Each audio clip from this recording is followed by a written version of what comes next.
The question of how and why the United Nations is the crux of the great conspiracy to destroy the sovereignty of the United States and the enslavement of the American people within a UN one-world dictatorship is a complete and unknown mystery to the vast majority of the American people. The reason for this unawareness of the frightening danger to our country and to the entire free world is simple. The masterminds behind this great conspiracy have absolute control of all of our mass communications media, especially television, the radio, the press, and Hollywood. We all know that our State Department, the Pentagon, and the White House have brazenly proclaimed that they have the right and the power to manage the news, to tell us not the truth, but what they want us to believe. They have seized that power on orders from their masters of the great conspiracy.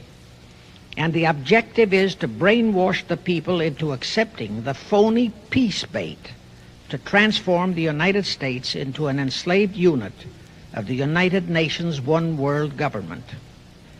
First of all, bear in mind that the so-called UN police action in Korea, fought by the United States, in which 150,000 of our sons were murdered and maimed, was part of the plot, just as the undeclared by Congress war in Vietnam, in which our sons are dying, is part of the plot, just as the plot against Rhodesia and South Africa, in which our sons will be dying, is part of the UN plot. However, the vitally important thing for all Americans, all you mothers of the boys who died in Korea and are now dying in Vietnam, to know is that our so-called leaders in Washington, whom we elected to safeguard our nation and our Constitution, are the betrayers, and that behind them are a comparatively small group of men whose sole objective is to enslave the whole world of humanity in their satanic plot of one world government. Now, in order to give you a very clear picture of this satanic plot, I will go back to its beginning, clear back in the middle of the 18th century, and name the men who put that plot into action, and then bring you down to the present, today's status of that plot. Now, as a matter of further intelligence, a term used by the FBI, let me clarify the meaning of the expression, "He is a liberal." The enemy, meaning the one world conspirators, have seized upon that word liberal as a cover-up for their activities. It sounds so innocent and so humanitarian to be liberal. Well, make sure that the person who calls himself a liberal or is described as a liberal is not in truth a red. Now then, this satanic plot was launched back in the 1760s when it first came into existence under the name of the Illuminati. This Illuminati was organized by one Adam Weishaupt, born a Jew, who was converted to Catholicism and became a Catholic priest, and then, at the behest of the then newly organized House of Rothschild, defected and organized the Illuminati. Naturally, the Rothschilds financed that operation. And every war since then, beginning with the French Revolution, has been promoted by the Illuminati, operating under various names and guises. I say under various names and guises because after the Illuminati was exposed and became too notorious, Weishaupt and his co-conspirators began to operate under various other names. In the United States, immediately after World War I, they set up what they called the Council on Foreign Relations, commonly referred to as the CFR. And this CFR is actually the Illuminati in the United States. And its hierarchy, the masterminds in control of the CFR, to a very great extent are the descendants of the original Illuminati conspirators. But to conceal that fact, Most of them changed their original family names to American-sounding names. For example, the true name of the Dillons, Clarence and Douglas Dillon, once Secretary of the U.S. Treasury Department, is Lepowski. I'll come back to all this later.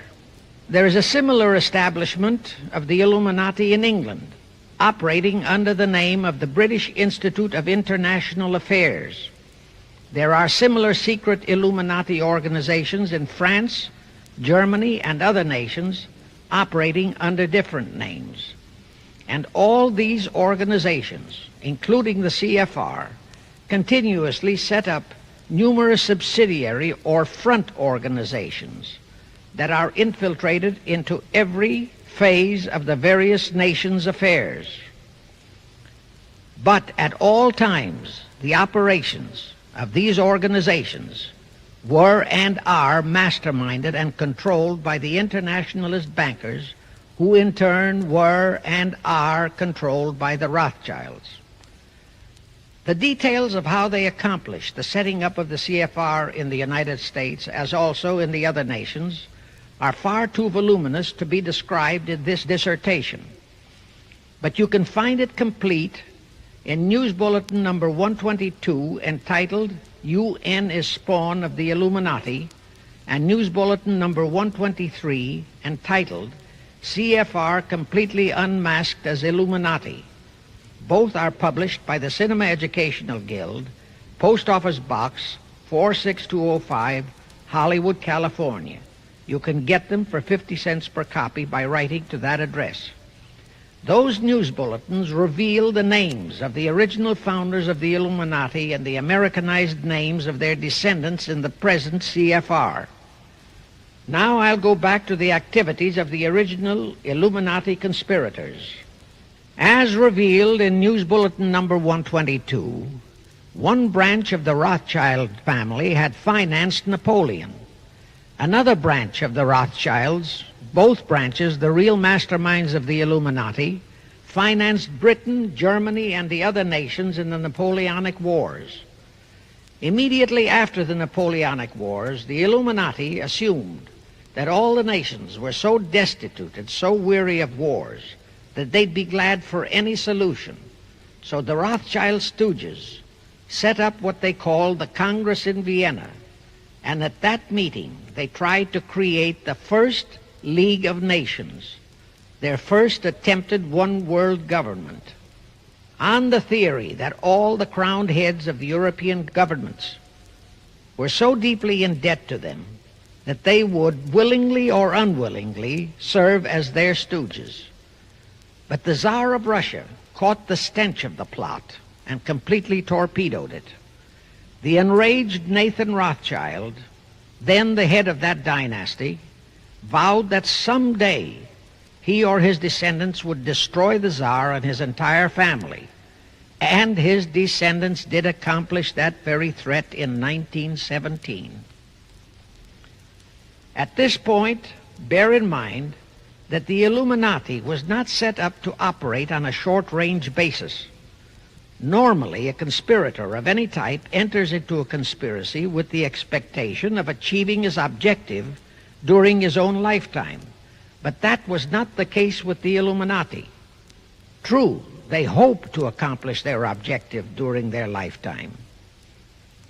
But, paraphrasing The Show Must Go On, the Illuminati operates on the very long-range basis. Whether it will take scores of years or even centuries, they have dedicated their descendants to keep the plot boiling until, they hope, the conspiracy is achieved. Now let's go back to the birth of the Illuminati. Adam Weishaupt was a Jesuit-trained professor of canon law, teaching in Ingolstadt University when he defected from Christianity to embrace the Luciferian conspiracy.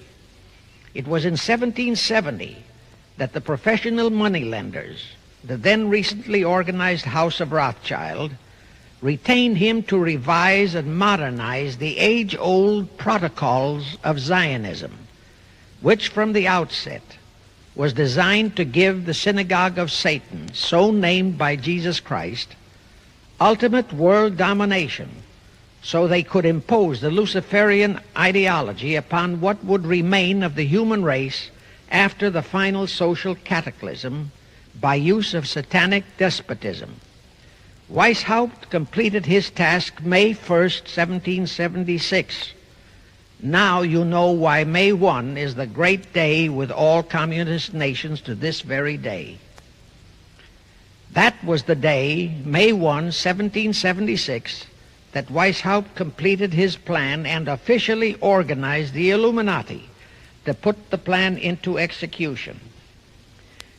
That plan required the destruction of all existing governments and religions. That objective was to be reached by dividing the masses of people whom he, Weishaupt, termed Goyim, or human cattle, into opposing camps in ever-increasing numbers on political, social, economic, and other issues, the very conditions we have in our country today. The opposing sides were then to be armed and incidents provided which would cause them to fight and weaken themselves and gradually destroy national governments and religious institutions. Again, I say, the very conditions in the world today. And at this point, let me stress a prime feature of the Illuminati plans. When and if their blueprint for world control, the protocols of the elders of Zion, is discovered and exposed, they would wipe all the Jews off the face of the earth in order to divert suspicions from themselves. If you think this is far-fetched, bear in mind that they permitted Hitler, a liberal socialist himself, who was financed by Krupp, Kennedy, the Warburgs, and the Rothschilds, to incinerate 600,000 Jews. Now, just why did the conspirators choose the word Illuminati for their satanic organization? Weishaupt himself said that the word is derived from Lucifer and means holders of the light, using the lie that his objective was to bring about a one-world government to enable those with mental ability to govern the world and prevent all wars in the future. In short, using the word peace on earth as his bait, exactly as that same bait, peace, was used by the 1945 conspirators to foist the United Nations on us. Weishaupt, financed, I repeat, by the Rothschilds, recruited some 2,000 paid followers. These included the most intelligent men in the fields of arts and letters, education, the sciences, finance, and industry. He then established lodges of the Grand Orient, Masonic lodges, to be their secret headquarters. And I again repeat that in all of this he was acting under orders from the House of Rothschild. The main features of the Weishaupt plan of operation required his Illuminati to do the following things to help them to accomplish their purpose. Number one, use monetary and sex bribery to obtain control of men already in high places in the various levels of all governments and other fields of endeavor. Once influential persons had fallen for the lies, deceits, and temptations of the Illuminati, they were to be held in bondage by application of political and other forms of blackmail, threats of financial ruin, public exposure and physical harm, even death, to themselves and loved members of their families. Do you realize how many present top officials in our federal government in Washington are controlled in just that way by the CFR? Do you realize how many homosexuals in our State Department, the Pentagon, all federal agencies, even in the White House, are controlled that way? Number two, Illuminati on the faculties of colleges and universities were to cultivate students possessing exceptional mental ability belonging to well-bred families with international leanings and recommend them for special training in internationalism. Such training was to be provided by granting scholarships to those selected by the Illuminists. That gives you an idea what a Rhodes Scholarship means. It means indoctrination into accepting the idea that only a one-world government can put an end to recurring wars and strife. That's how the United Nations was sold to the American people. One of the most notable Rhodes Scholars we have in our country is Senator William J. Fulbright, sometimes referred to as Half-Bright. His entire voting record spells Illuminati. All such scholars were to be first persuaded and then convinced that men of special talent and brains have the right to rule those less gifted on the ground that the masses don't know what is best for them physically, mentally, and spiritually. In addition to the Rhodes and similar scholarships, today there are 3 special Illuminati schools located in Gordonstown in Scotland, Salem in Germany, and Anavrita in Greece. These 3 are known ones, but there are others that are kept under cover. Prince Philip, the husband of Britain's Queen Elizabeth, was educated at Gordonstown at the instigation of Lord Louis Mountbatten, his uncle, a Rothschild relative who became Britain's admiral of the fleet after World War II ended. Number 3, all influential people trapped into coming under the control of the Illuminati, plus the students who had been specially educated and trained, were to be used as agents and placed behind the scenes of all governments as experts and specialists, so they would advise the top executives to adopt policies which would, in the long run, serve the secret plans of the Illuminati one-world conspiracy and bring about the destruction of the governments and religions they were elected or appointed to serve. Do you know how many such men operate in our government at this very time? Rusk, McNamara, Hubert Humphrey, Fulbright, Kuchel, and go on and on and on. Number 4, perhaps the most vital directive in Weishaupt's plan was to obtain absolute control of the press, at that time the only mass communications media, to distribute information to the public, so that all news and information could be slanted, so that the masses could be convinced that a one-world government is the only solution to our many and varied problems. Now do you know who owns and controls our mass communications media? I'll tell you, practically all the movie lots in Hollywood is owned by the Lehmans, Kuhn, Loeb and Company, Goldman Sachs, and other internationalist bankers. All the national radio and TV channels in the nation are owned and controlled by those same internationalist bankers. The same is true of every chain of metropolitan newspapers and magazines, also of the press wire services, such as Associated Press, United Press International, etc. The supposed heads of all those media are merely the fronts for the internationalist bankers, who in turn compose the hierarchy of the CFR, today's Illuminati in America. Now can you understand why the Pentagon's press agent Sylvester so brazenly proclaimed that the government has the right to lie to the people? What he really meant was that our CFR-controlled government had the power to lie to and be believed by the brainwashed American people. And let's again go back to the first days of the Illuminati. Because Britain and France were the 2 greatest world powers in the late years of the 18th century, Weishaupt ordered the Illuminati to foment the colonial wars, including our Revolutionary War, to weaken the British Empire and organize the French Revolution to destroy the French Empire. He scheduled the French Revolution to start in 1789.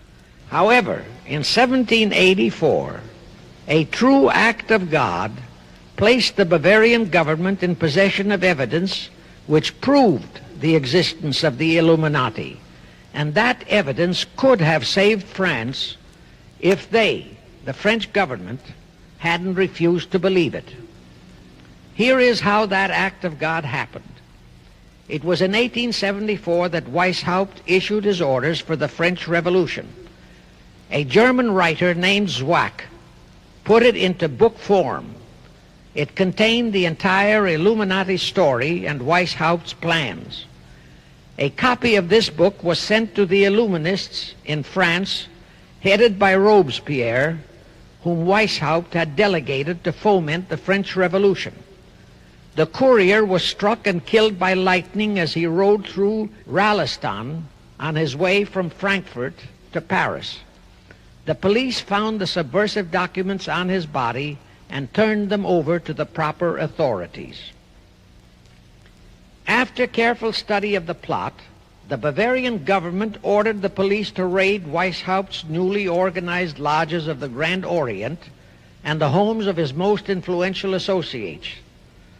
All additional evidence thus discovered convinced the authorities the documents were genuine copies of the conspiracy by which the Illuminati planned to use wars and revolutions to bring about the establishment of a one-world government, the powers of which they, headed by the Rothschilds, intended to usurp as soon as it was established, exactly in line with the United Nations plot of today. In 1785, the Bavarian government outlawed the Illuminati and closed the lodges of the Grand Orient. In 1786, they published all the details of the conspiracy. The English title of that publication is The Original Writings of the Order and Sect of the Illuminati. Copies of the entire conspiracy were sent to all the heads of church and state in Europe. But the power of the Illuminati, which was actually the power of the Rothschilds, was so great that this warning was ignored. Nevertheless, Illuminati became a dirty word, and it went underground. At the same time, Weishaupt ordered Illuminists to infiltrate into the lodges of Blue Masonry and form their own secret societies within all secret societies. Only Masons who proved themselves internationalists and those whose conduct proved they had defected from God were initiated into the Illuminati. Thenceforth, the conspirators donned the cloak of philanthropy and humanitarianism to conceal their revolutionary and subversive activities. In order to infiltrate into Masonic lodges in Britain, Weishaupt invited John Robison over to Europe. Robison was a high-degree Mason in the Scottish Rite. He was a professor of natural philosophy at Edinburgh University and secretary of the Royal Society of Edinburgh. Robison did not fall for the lie that the objective of the Illuminati was to create a benevolent dictatorship, but he kept his reactions to himself so well that he was entrusted with a copy of Weishaupt's revised conspiracy for study and safekeeping. Anyway, because the heads of state and church in France were deluded into ignoring the warnings given them, the revolution broke out in 1789 as scheduled by Weishaupt. In order to alert other governments to their danger, in 1798 Robison published a book entitled Proof of a Conspiracy to Destroy All Governments and Religions. But his warnings were ignored, exactly as our American people have been ignoring all warnings about the United Nations and the Council on Foreign Relations, the CFR. Now here is something that will stun and very likely outrage many who hear this, but there is documentary proof that our own Thomas Jefferson and Alexander Hamilton became students of Weishaupt. Jefferson was one of Weishaupt's strongest defenders when he was outlawed by his government. And it was Jefferson who infiltrated the Illuminati into the then newly organized lodges of the Scottish Rite in New England. Here is the proof. In 1789, John Robeson warned all Masonic leaders in America that the Illuminati had infiltrated into their lodges. And on July 19, 1789, David Papin, president of Harvard University, issued the same warning to the graduating class and lectured them on the influence Illuminism was acquiring on American politics and religion. And to top it off, John Quincy Adams, who had organized the New England Masonic lodges, issued his warnings. He wrote 3 letters to Colonel William L. Stone, a top Mason, in which he exposed how Jefferson was using Masonic lodges for subversive, Illuministic purposes. Those 3 letters are at this very time in Rittenberg Square Library in Philadelphia. In short, Jefferson, founder of the Democratic Party, was a member of the Illuminati, which at least partly accounts for the condition of the party at this time. And through infiltrations of the Republican Party, we have exactly nothing of loyal Americanism today.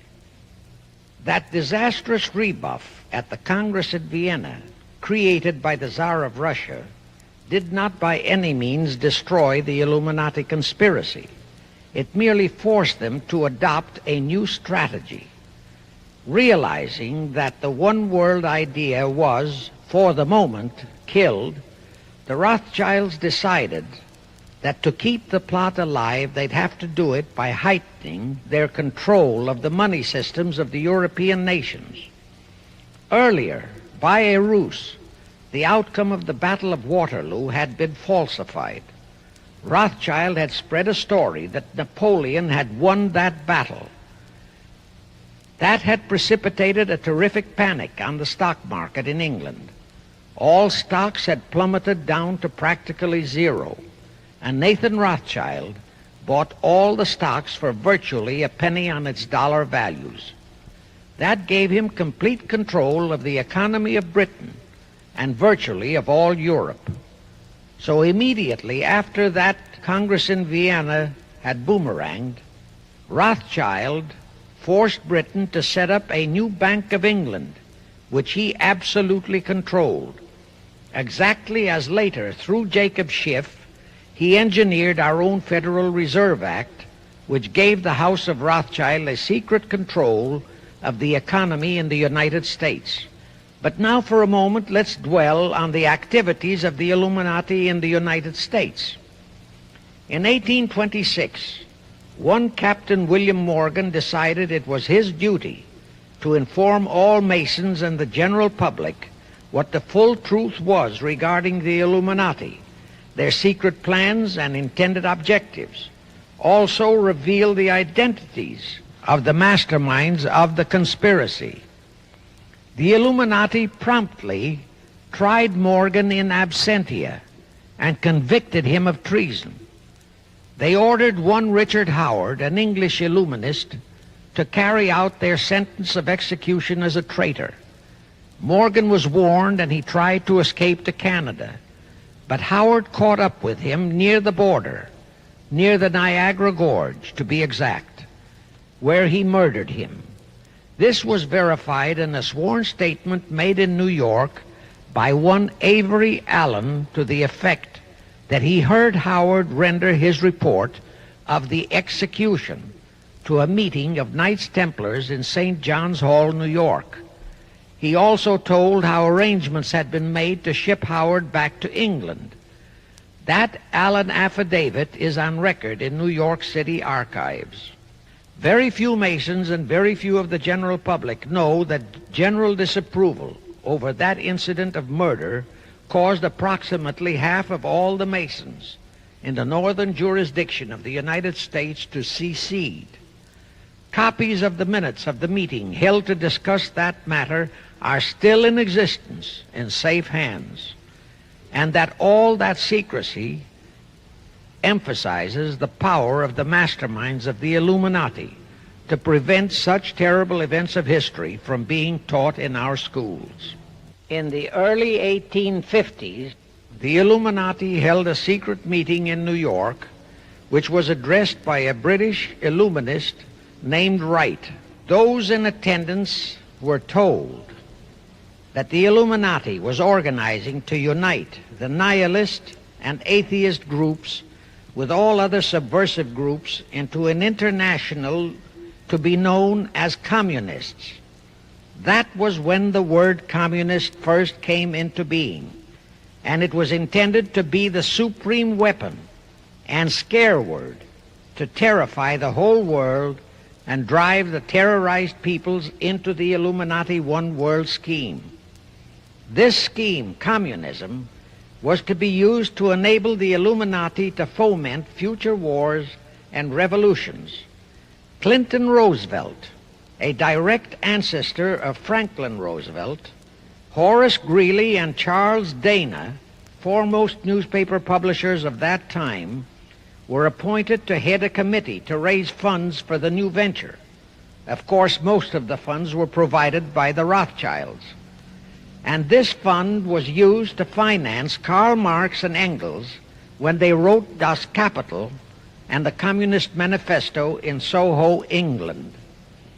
And this clearly reveals that communism is not a so-called ideology, but a secret weapon, a bogeyman word to serve the purpose of the Illuminati. Weishaupt died in 1830, but prior to his death he prepared a revised version of the age-old conspiracy, the Illuminati, which under various aliases was to organize, finance, direct, and control all international organizations and groups by working their agents into executive positions at the top.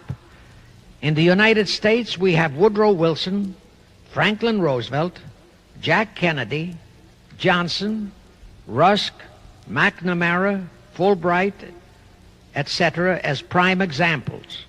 In addition, while Karl Marx was writing the Communist Manifesto under the direction of one group of Illuminists, Professor Karl Ritter of Frankfurt University was writing the Antithesis under direction of another group. The idea was that those who direct the overall conspiracy could use the differences in those two so-called ideologies to enable them to divide larger and larger members of the human race into opposing camps so that they could be armed and then brainwashed into fighting and destroying each other, and particularly to destroy all political and religious institutions. The work Ritter started was continued after his death and completed by the German so-called philosopher Friedrich Wilhelm Nietzsche, who founded Nietzscheism. This Nietzscheism was later developed into fascism and then into Nazism and was used to foment World Wars I and II. In 1834, the Italian revolutionary leader Giuseppe Mazzini was selected by the Illuminati to direct their revolutionary program throughout the world.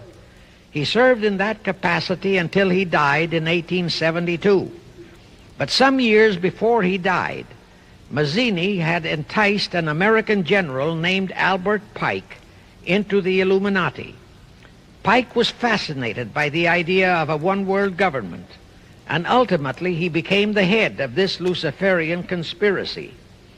Between 1859 and 1871, he, Pike, worked out a military blueprint for 3 world wars and various revolutions throughout the world, which he considered would forward the conspiracy to its final stage in the 20th century. Again, I remind that these conspirators were never concerned with immediate success. They always operated on a long-range view. Pike did most of his work in his home in Little Rock, Arkansas. But a few years later, when the Illuminati's lodges of the Grand Orient became suspect and repudiated because of Mazzini's revolutionary activities in Europe, Pike organized what he called the New and Reformed Palladian Rite. He set up 3 Supreme Councils, one in Charleston, South Carolina, one in Rome, Italy, and the 3rd in Berlin, Germany. He had Mazzini establish 23 subordinate councils in strategic locations throughout the world. These have been the secret headquarters of the world revolutionary movement ever since. Long before Marconi invented radio, the scientists in the Illuminati had found the means for Pike and the heads of his councils to communicate secretly. It was the discovery of that secret that enabled intelligence officers to understand how apparently unrelated incidents, one such as the assassination of an Austrian prince at Sarajevo, took place simultaneously throughout the world, which developed into a war or a revolution. Pike's plan was as simple as it has proved effective. It called for communism, Nazism, political Zionism, and other international movements be organized and used to foment 3 global world wars and at least 2 major revolutions. The First World War was to be fought so as to enable the Illuminati to destroy Tsarism in Russia, as vowed by Rothschild after the Tsar had torpedoed his scheme at the Congress in Vienna, and to transform Russia into a stronghold of atheistic communism. The differences stirred up by agents of the Illuminati between the British and German empires were to be used to foment this war. After the war would be ended, communism was to be built up and used to destroy other governments and weaken religions.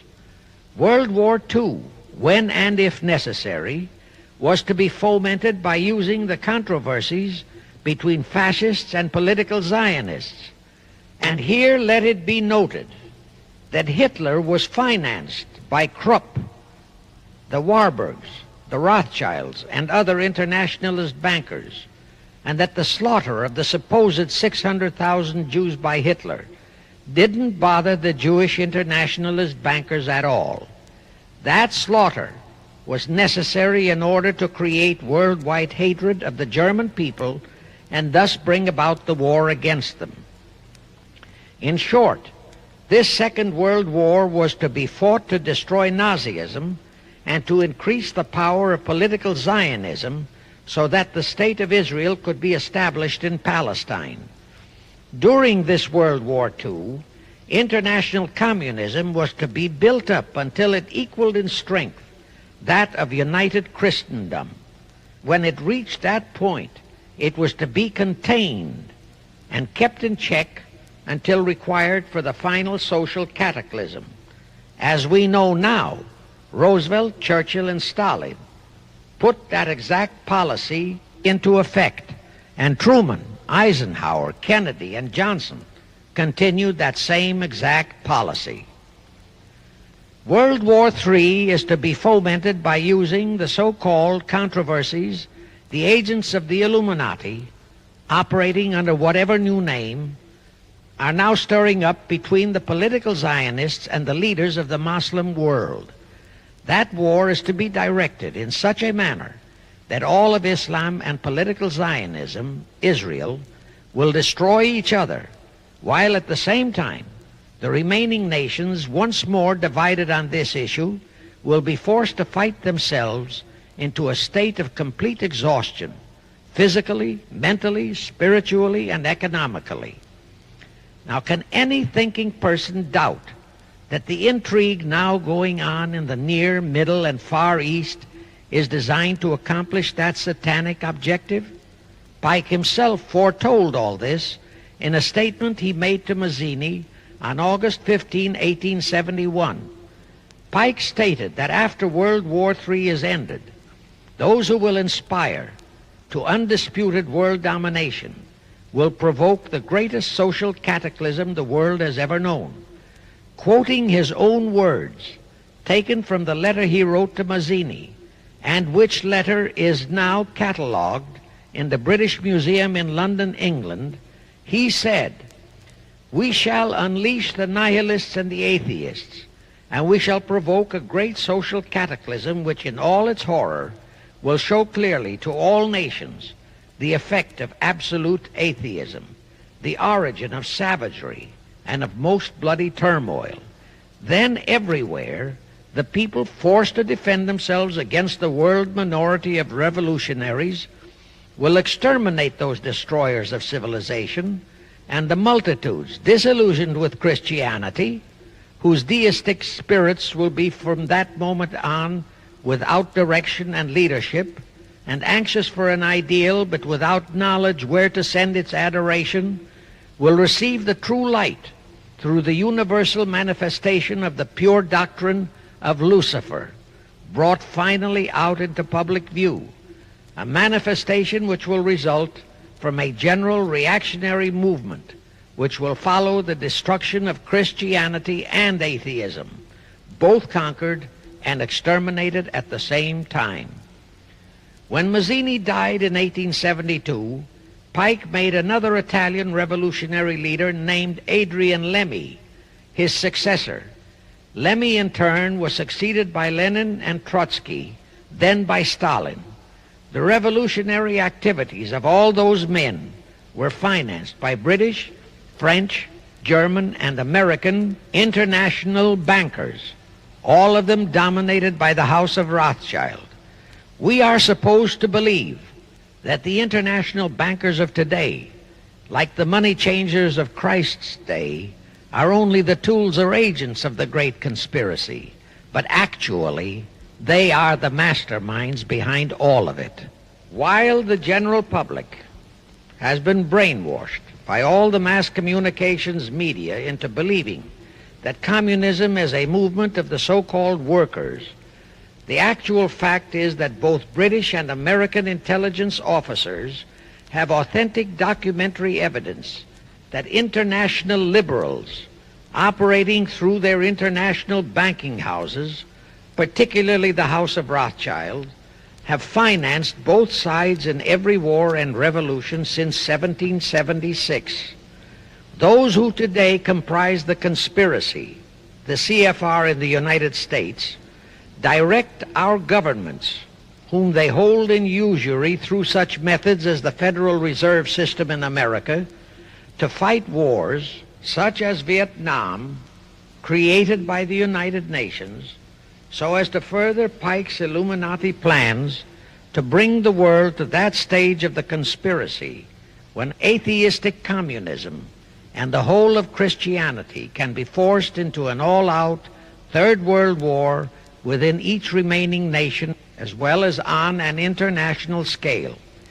The headquarters of the great conspiracy in the late 1700s was in Frankfurt, Germany, where the House of Rothschild had been established by Mayer Anschelm, who adopted the Rothschild name and linked together other international financiers who had literally sold their souls to the devil.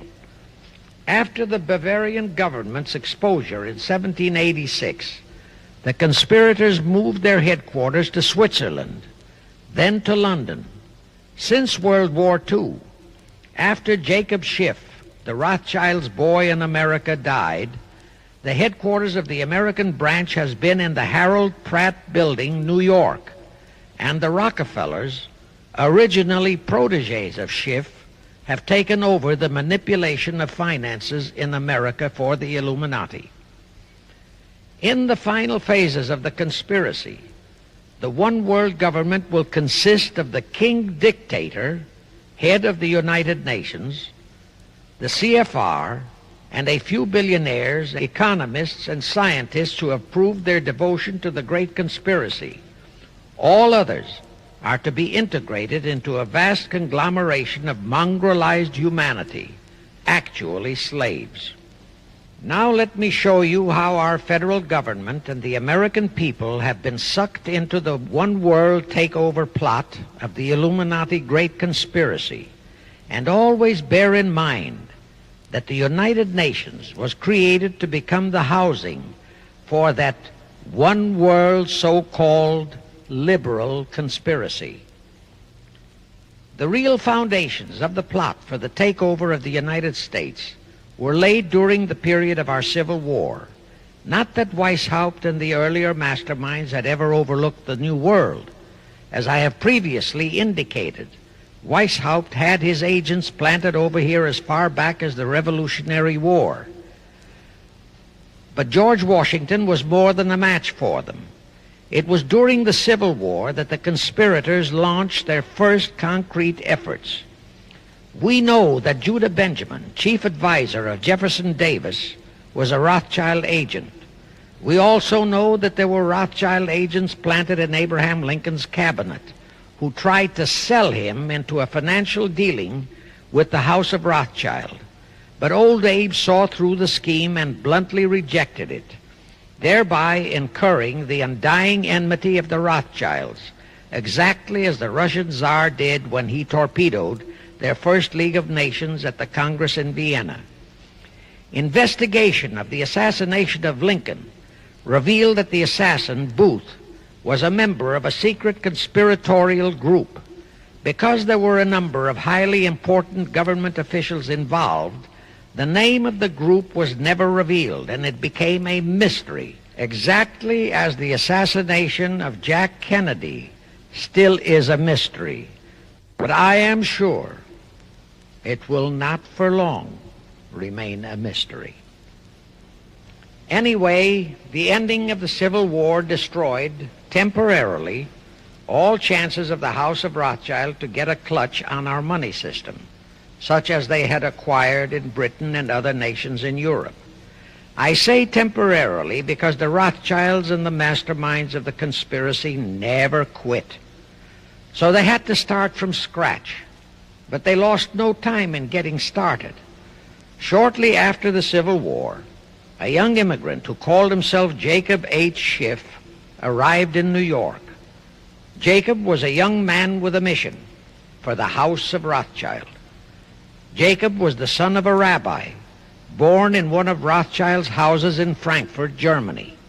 I won't go deeply into his background. The important point is that Rothschild recognized in him not only a potential money wizard, but more important, he also saw the latent Machiavellian qualities in Jacob that could, as it did, make him an invaluable functionary in the great one-world conspiracy.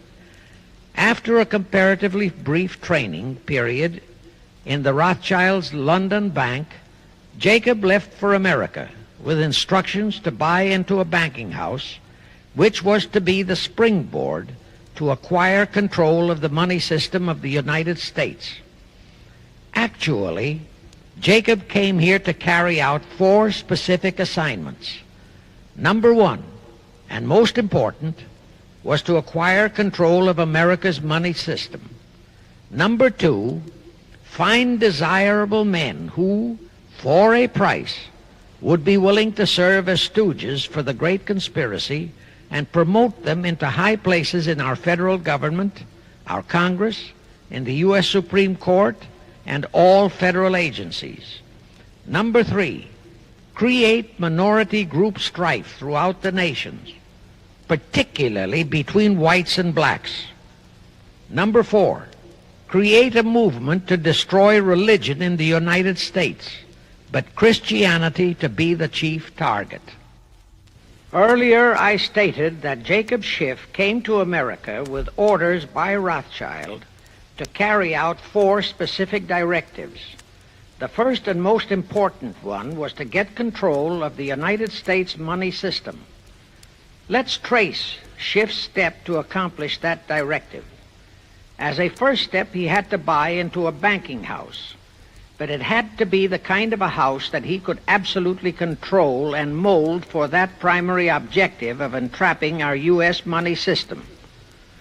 After carefully scouting around, Jacob bought a partnership in a firm that called itself Kuhn and Loeb. Like Schiff, Kuhn and Loeb were immigrants from German Jewish ghettos. They came to the United States in the mid-1840s.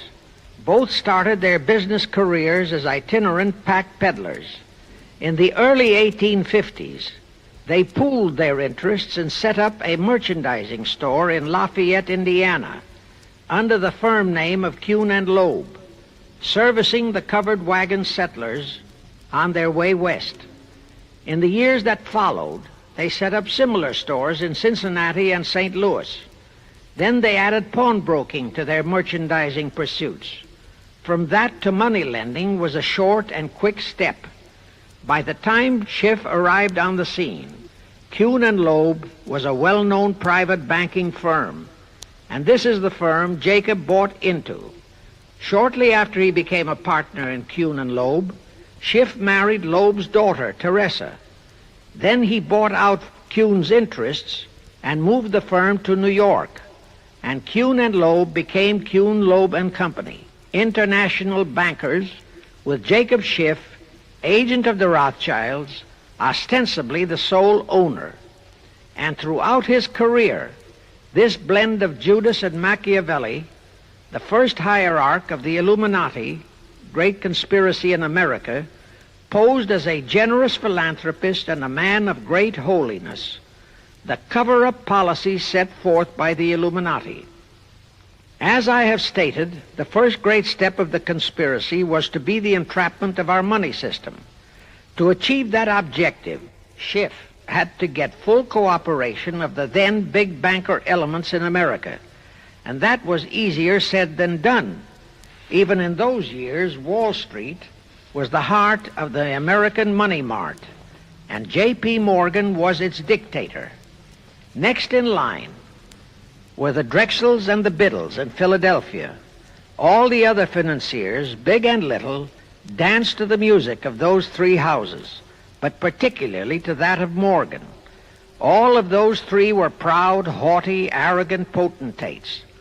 For the first few years, they viewed the little bewhiskered man from the German ghettos with utter contempt. But Jacob knew how to overcome that. He threw a few Rothschild bones to them, said bones being distribution in America of desirable European stock and bond issues. Then he discovered he had a still more potent weapon in his hands in the following. It was in the decades following our Civil War that our industries began to burgeon.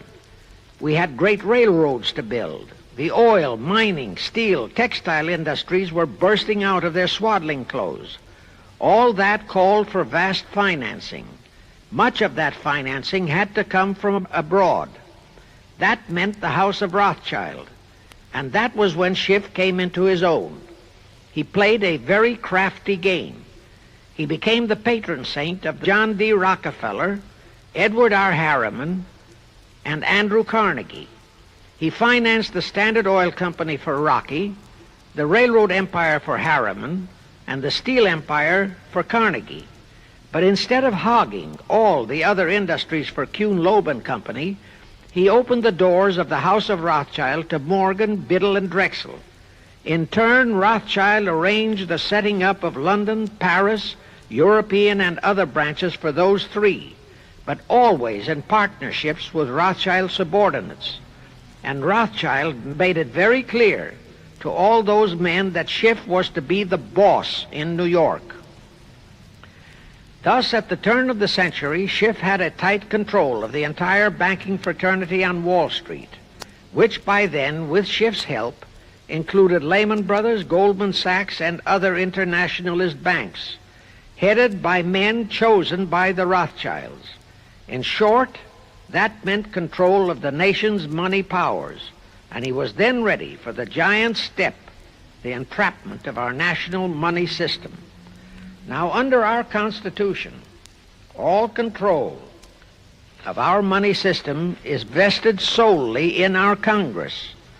Schiff's next important step was to seduce our Congress to betray that constitutional edict by surrendering that control to the hierarchy of the Illuminati's great conspiracy. In order to legalize that surrender and thus make the people powerless to resist it, it would be necessary to have Congress enact special legislation.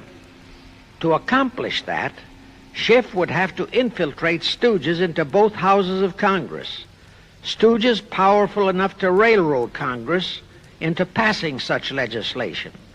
Equally, or even more important, he would have to plant a stooge in the White House, a president without integrity and without scruples, who would sign that legislation into law. To accomplish that, he had to get control of either the Republican or the Democratic Party. The Democratic Party was the more vulnerable. It was the hungrier of the two parties. Except for Grover Cleveland, the Democrats had been unable to land one of their men in the White House since before the Civil War. There were two reasons for that. Number one, poverty of the party. Number two, there were considerably more Republican-minded voters than Democrats. The poverty matter was not a great problem, but the voter problem was a different story. But as I previously said, Schiff was a smart cookie. Here is the atrocious and murderous method he employed to solve that voter problem. His solution emphasizes how very little the Jewish internationalist bankers care about their own racial brethren, as you shall see. Suddenly, around 1890, there broke out a nationwide series of pogroms in Russia. Many, many thousands of innocent Jews, men, women, and children, were slaughtered by the Cossacks and other peasants. Similar pogroms with similar slaughter of innocent Jews broke out in Poland, Romania, and Bulgaria. All those pogroms were fomented by Rothschild agents. As a result, Jewish terrified refugees from all those nations swarmed into the United States, and that continued throughout the next 2 or 3 decades because the pogroms were continuous through all those years. All those refugees were aided by self-styled humanitarian committees set up by Schiff, the Rothschilds, and all the Rothschild affiliates. In the main, the refugees streamed into New York, but the Schiff-Rothschild humanitarian committees found ways to shuffle many of them into other large cities, such as Chicago, Boston, Philadelphia, Detroit, Los Angeles, etc. All of them were quickly transformed into naturalized citizens and educated to register as Democrats. Thus, all of that so-called minority group became solid Democratic voter blocs in their communities, all controlled and maneuvered by their so-called benefactors. And shortly after the turn of the century, they became vital factors in the political life of our nation. That was one of the methods Schiff employed to plant men like Nelson Aldrich in our Senate and Woodrow Wilson in the White House. At this point, let me remind you of another of the important jobs that was assigned to Schiff when he was dispatched to America. I refer to the job of destroying the unity of the American people by creating minority group and racial strife. By the pogrom-driven Jewish refugees into America, Schiff was creating one ready-made minority group for that purpose. But the Jewish people as a whole, made fearful by the pogroms, could not be depended upon to create the violence necessary to destroy the unity of the American people. But right within America, there was an already made-to-order, although as yet a sleeping minority group, the Negroes, who could be sparked into so-called demonstrations, rioting, looting, murder, and every other type of lawlessness.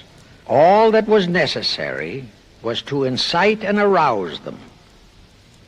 Together, those two minority groups, properly maneuvered, could be used to create exactly the kind of strife in America the Illuminati would need to accomplish their objective. Thus, at the same time that Schiff and his co-conspirators were laying their plans for the entrapment of our money system, they were also perfecting plans to hit the unsuspecting American people with an explosive and terrifying racial upheaval that would tear the people into hate fractions and create chaos throughout the nation, especially on all college and university campuses.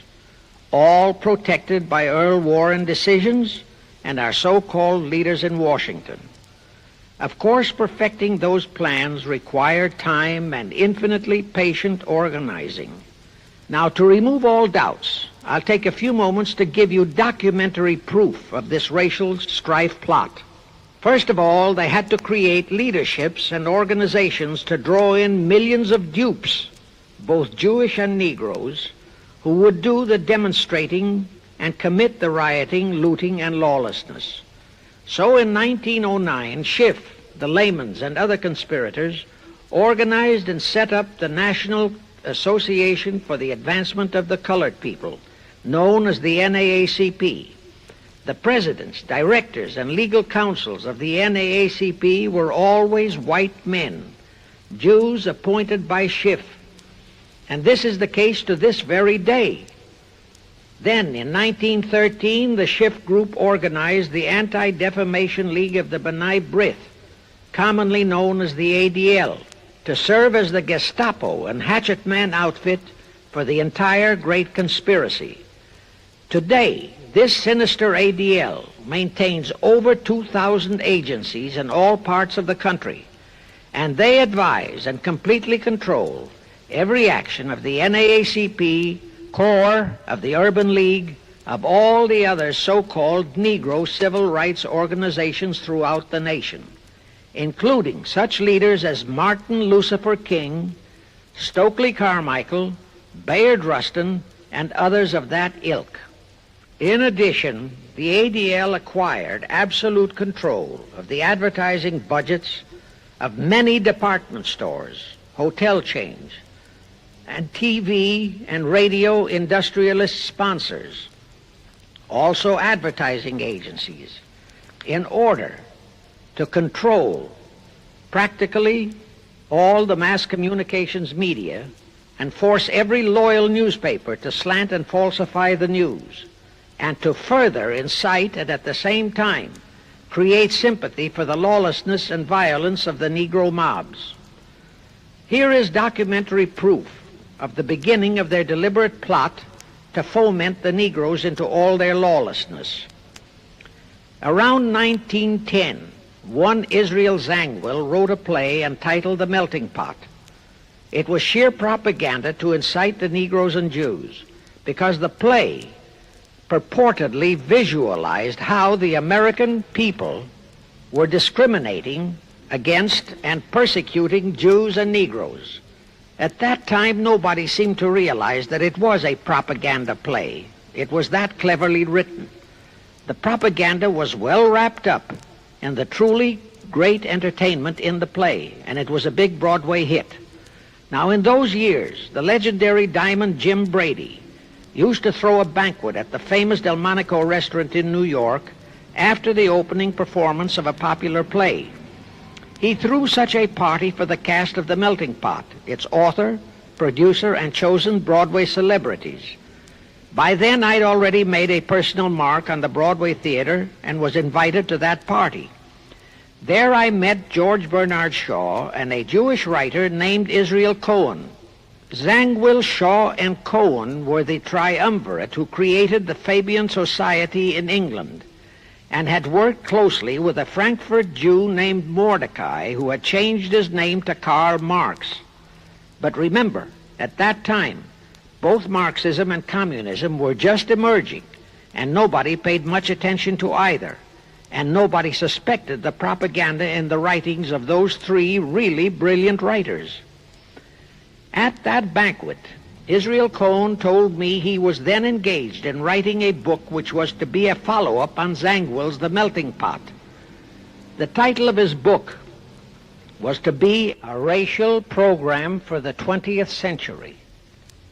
At that time, I was completely absorbed by my work as a playwright, and significant as that title was, its real objective never dawned on me, nor was I interested in reading the book. But it suddenly hit me with the force of a hydrogen bomb when I received a newspaper clipping of an item published by the Washington, D.C. Evening Star in May 1957. That item was a verbatim reprint of the following excerpt in Israel Cohen's book, A Racial Program for the 20th Century, and it reads, as I quote, "We must realize that our party's most powerful weapon is racial tension. By propounding into the consciousness of the dark races that for centuries they have been oppressed by the whites, we can mold them to the program of the Communist Party. In America, we will aim for subtle victory. While inflaming the Negro minority against the whites, we will instill in the whites a guilt complex for their exploitation of the Negroes. We will aid the Negroes to rise to prominence in every walk of life, in the professions and in the world of sports and entertainment. With this prestige, the Negro will be able to intermarry with the whites and begin a process which will deliver America to our cause."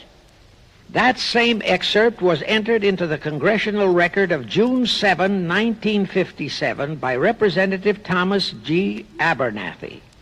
Thus the authenticity of that passage in Cohen's book was fully established.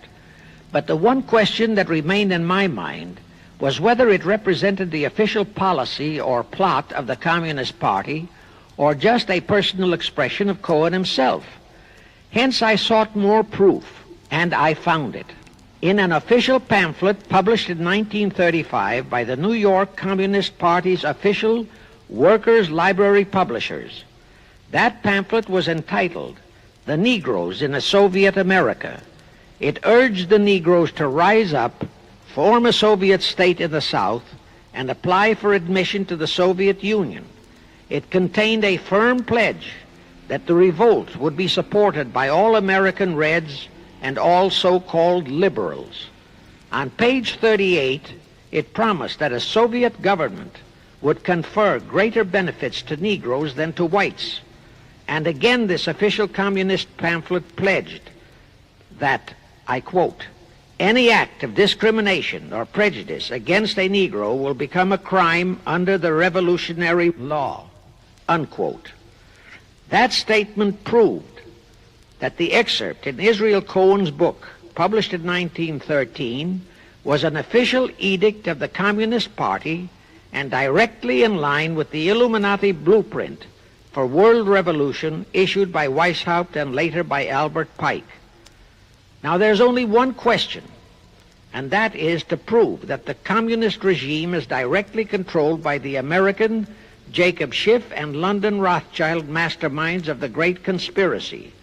A little later, I will provide that proof that will remove even a remote doubt that the Communist Party as we know it was created by those masterminds, capitalists if you will note, that Schiff, the Warburgs, and the Rothschilds planned and financed the entire Russian Revolution, also the murder of the Tsar and his family, and that Lenin, Trotsky, and Stalin took their orders directly from Schiff and the other capitalists whom they supposedly are fighting.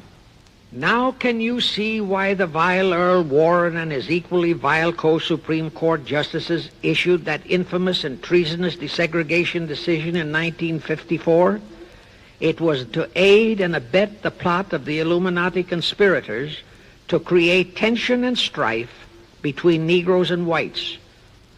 Can you see why the same Earl Warren issued his decision prohibiting Christian prayers and Christmas carols in our schools? It was done to destroy Christianity.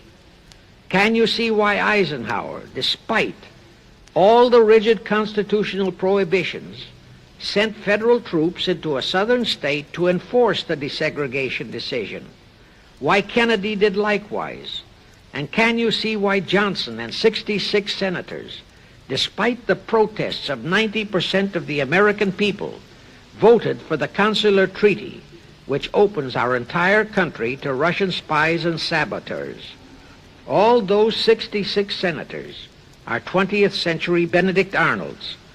It is up to you and you, all of the American people, to force Congress, our elected servants, to haul in those American traitors for impeachments, and that when proven guilty, they all be given the punishment prescribed for traitors who aid and abet our enemies. And that includes the forcing of rigid investigations by Congress of the CFR and all their fronts, such as the ADL, the NAACP, SNCC, and such Illuminati tools as Martin Lucifer King. Such investigations will completely unmask all the leaders in Washington and the Illuminati and all their affiliations and affiliates as traitors carrying out the Illuminati plot. It will completely unmask the United Nations as the intended crux of the entire plot and force Congress to take the U.S. out of the UN and hurl the UN out of the U.S. In fact, it will destroy the UN and the entire plot. Before I close this phase, I wish to reiterate and stress one vital point, which I urge you to never forget if you wish to save our country for your children and their children. Here is the point. Every unconstitutional and unlawful act committed by Woodrow Wilson, by Franklin Roosevelt, by Truman, Eisenhower, and Kennedy, and are now being committed by Johnson, is exactly in line with the Illuminati conspirators' centuries-old plot outlined by Weishaupt and Albert Pike. Every vicious decision issued by the traitorous Earl Warren and his equally traitorous Supreme Court justices was directly in line with what the Illuminati blueprint required. That all the treason committed by our State Department under Rusk and earlier by John Foster Dulles and Marshall, also all the treason committed by McNamara and his predecessors, is directly in line with that same Illuminati blueprint for the takeover of the world. Also the amazing treason by various members of our Congress, especially by the 66 senators who signed for the Consular Treaty, has been committed on orders from the Illuminati. Now I will go back to Jacob Schiff's entrapment of our money system and the treasonous actions that followed. It will also reveal the Schiff-Rothschild control of not only Karl Marx, but of Lenin, Trotsky, and Stalin, who created the revolution in Russia and set up the Communist Party. It was in 1908 that Schiff decided the time had come for his seizure of our money system. His chief lieutenants in that seizure were Colonel Edward Mandel House, whose entire career was that of chief executive and courier for Schiff, as I shall show, Bernard Baruch, and Herbert Lehman. In the fall of that year, they assembled in secret conclave at the Jekyll Island Hunt Club, owned by J.P. Morgan at Jekyll Island, Georgia. Among those present were J.P. Morgan, John D. Rockefeller, Colonel House, Senator Nelson Aldrich, Schiff, Stillman and Vanderlip of the New York National City Bank, W.N.J. Seligman, Eugene Meyer, Bernard Baruch, Herbert Lehman, Paul Warburg, in short, all of the international bankers in America, all of them members of the hierarchy of the Illuminati's great conspiracy.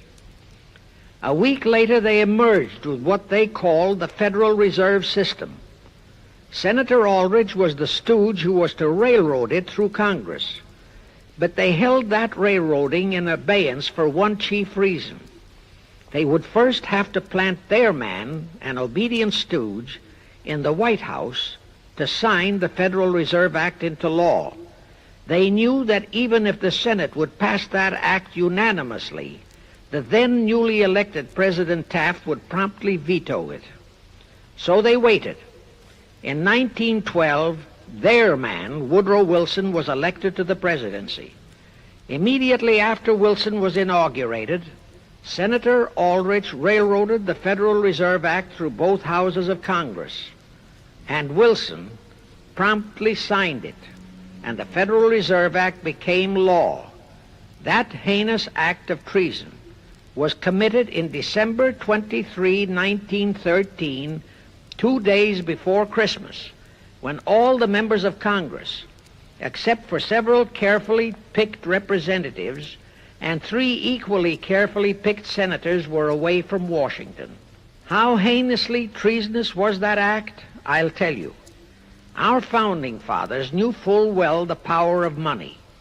They knew that whoever had that power held the destiny of our nation in his hands.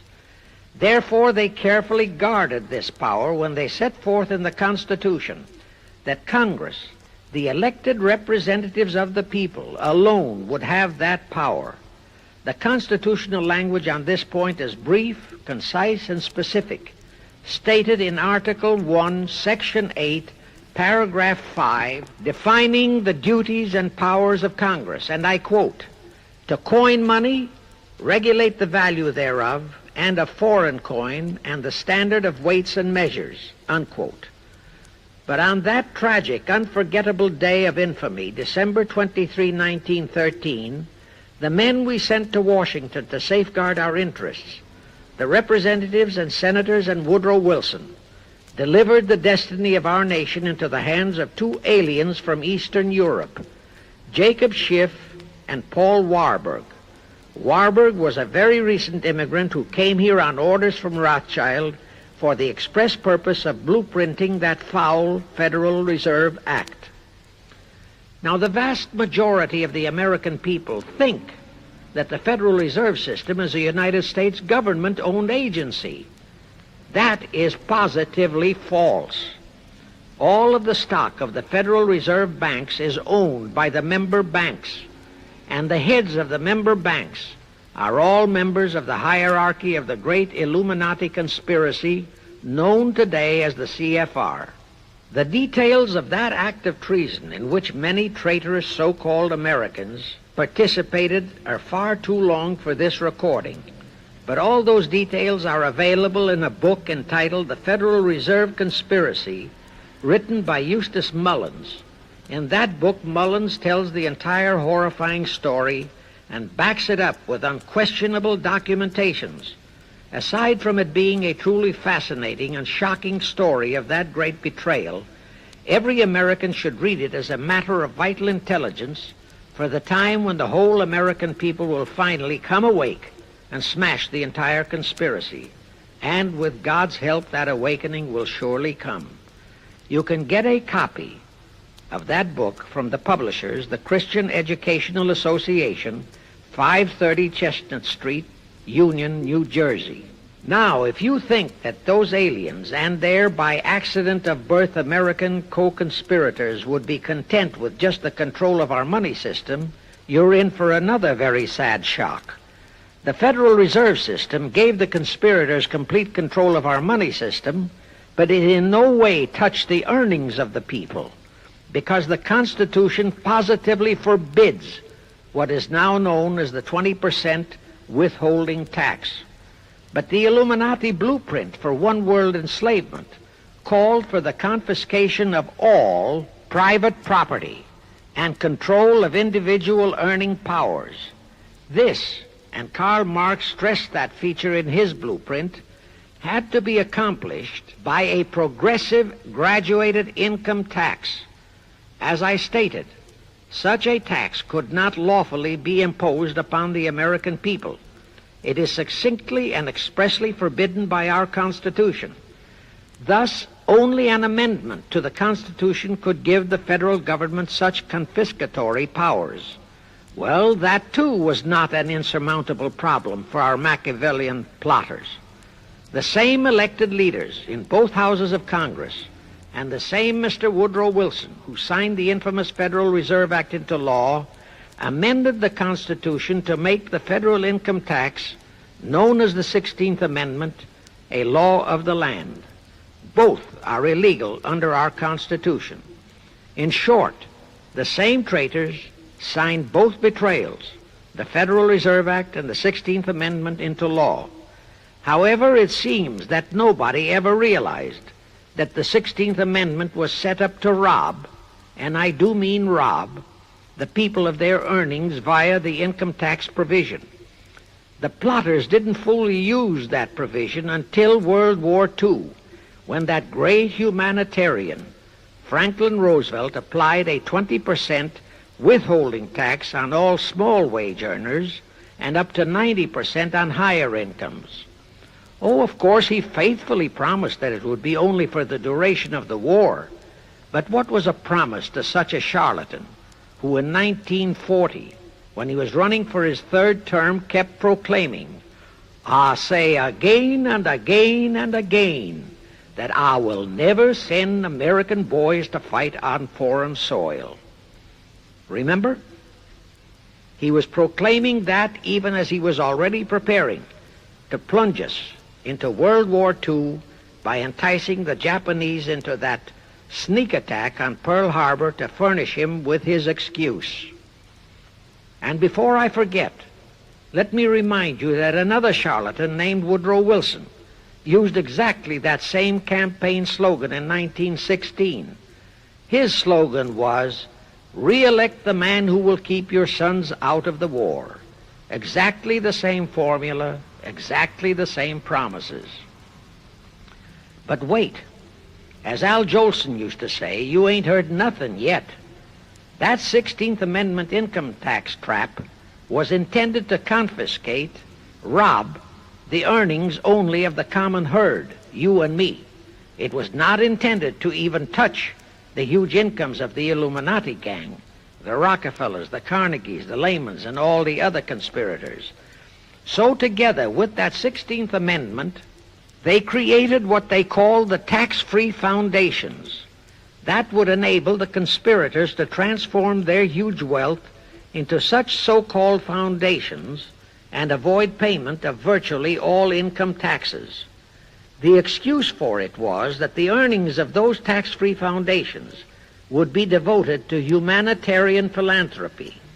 So we now have the several Rockefeller foundations, the Carnegie Endowment Fund, the Ford Foundation, the Mellon Foundation, and hundreds of similar tax-free foundations.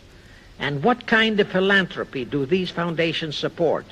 Well, they finance all the civil rights groups that are creating all the chaos and rioting all over the country.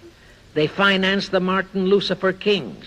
The Ford Foundation finances the Center for the Study of Democratic Institutions in Santa Barbara, commonly referred to as Moscow West, and which is headed by Wonderboy Hutchins, Walter Reuther, Irwin Canham, and others of that ilk. In short, the tax-free foundation financed those who are doing the job for the Illuminati great conspiracy. And what are the hundreds of billions of dollars they confiscate every year from the earnings of the common herd, you and me, used for? Well, for one thing, there's the foreign aid gimmick, which gave billions to communist Tito, plus gifts of hundreds of jet planes, many of which were turned over to Castro, plus the costs of training communist pilots so that they can the better shoot down our planes, billions to Red Poland, billions to India, billions to Sukarno, billions to other enemies of the United States. That's what that treasonously railroaded 16th Amendment has done to our nation, to the American people, to you and to me, to your children and their children.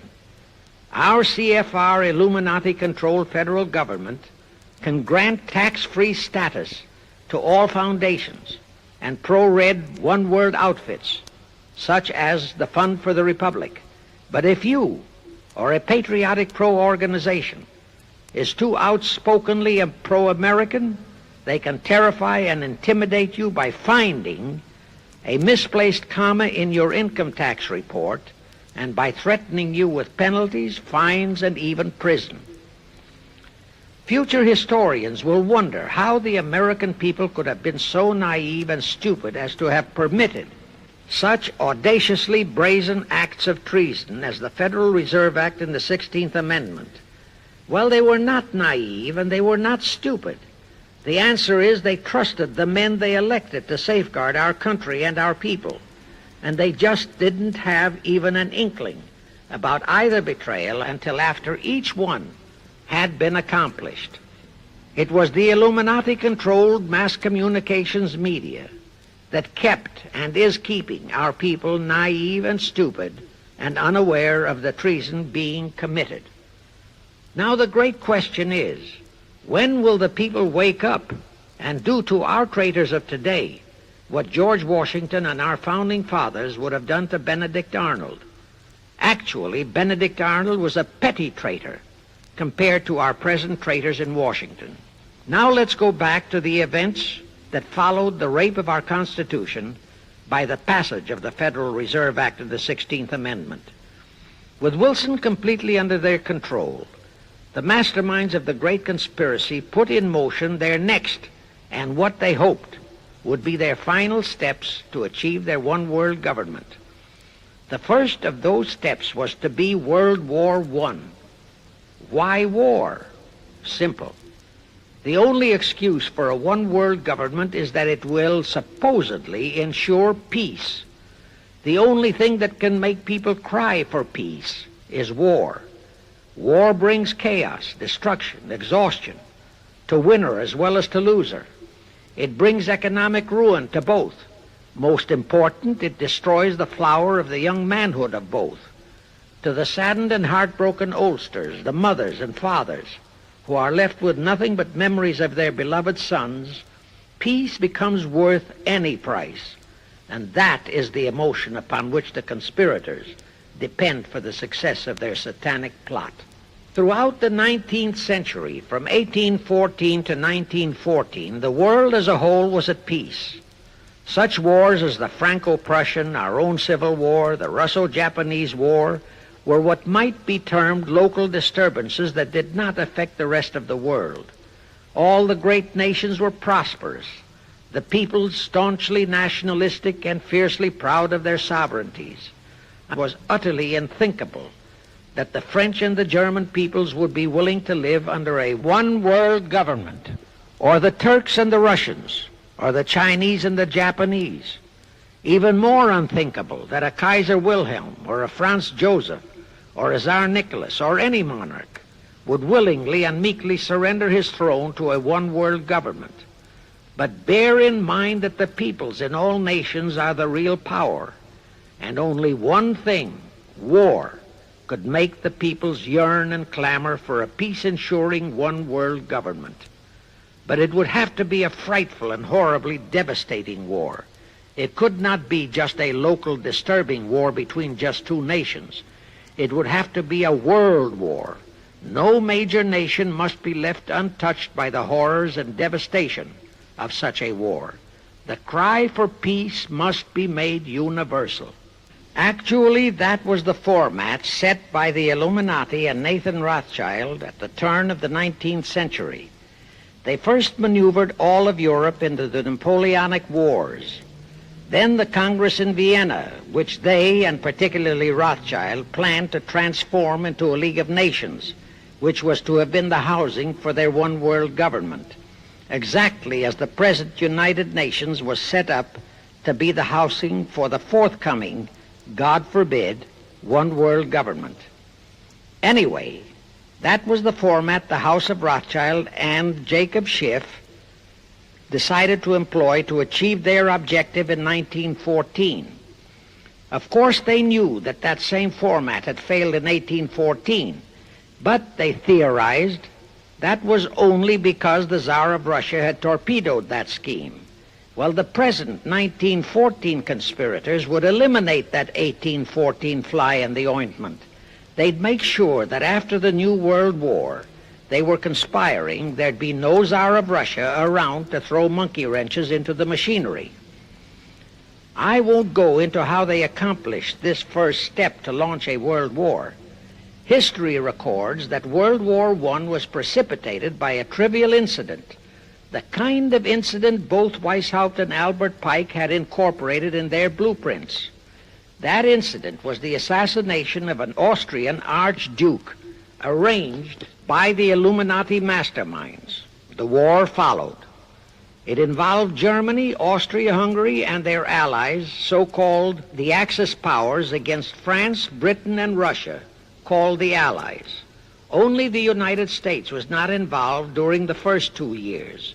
By 1917, the conspirators had achieved their primary objective. All of Europe was in a state of destitution. All the peoples were war-weary and crying for peace. And the outcome, too, was all set.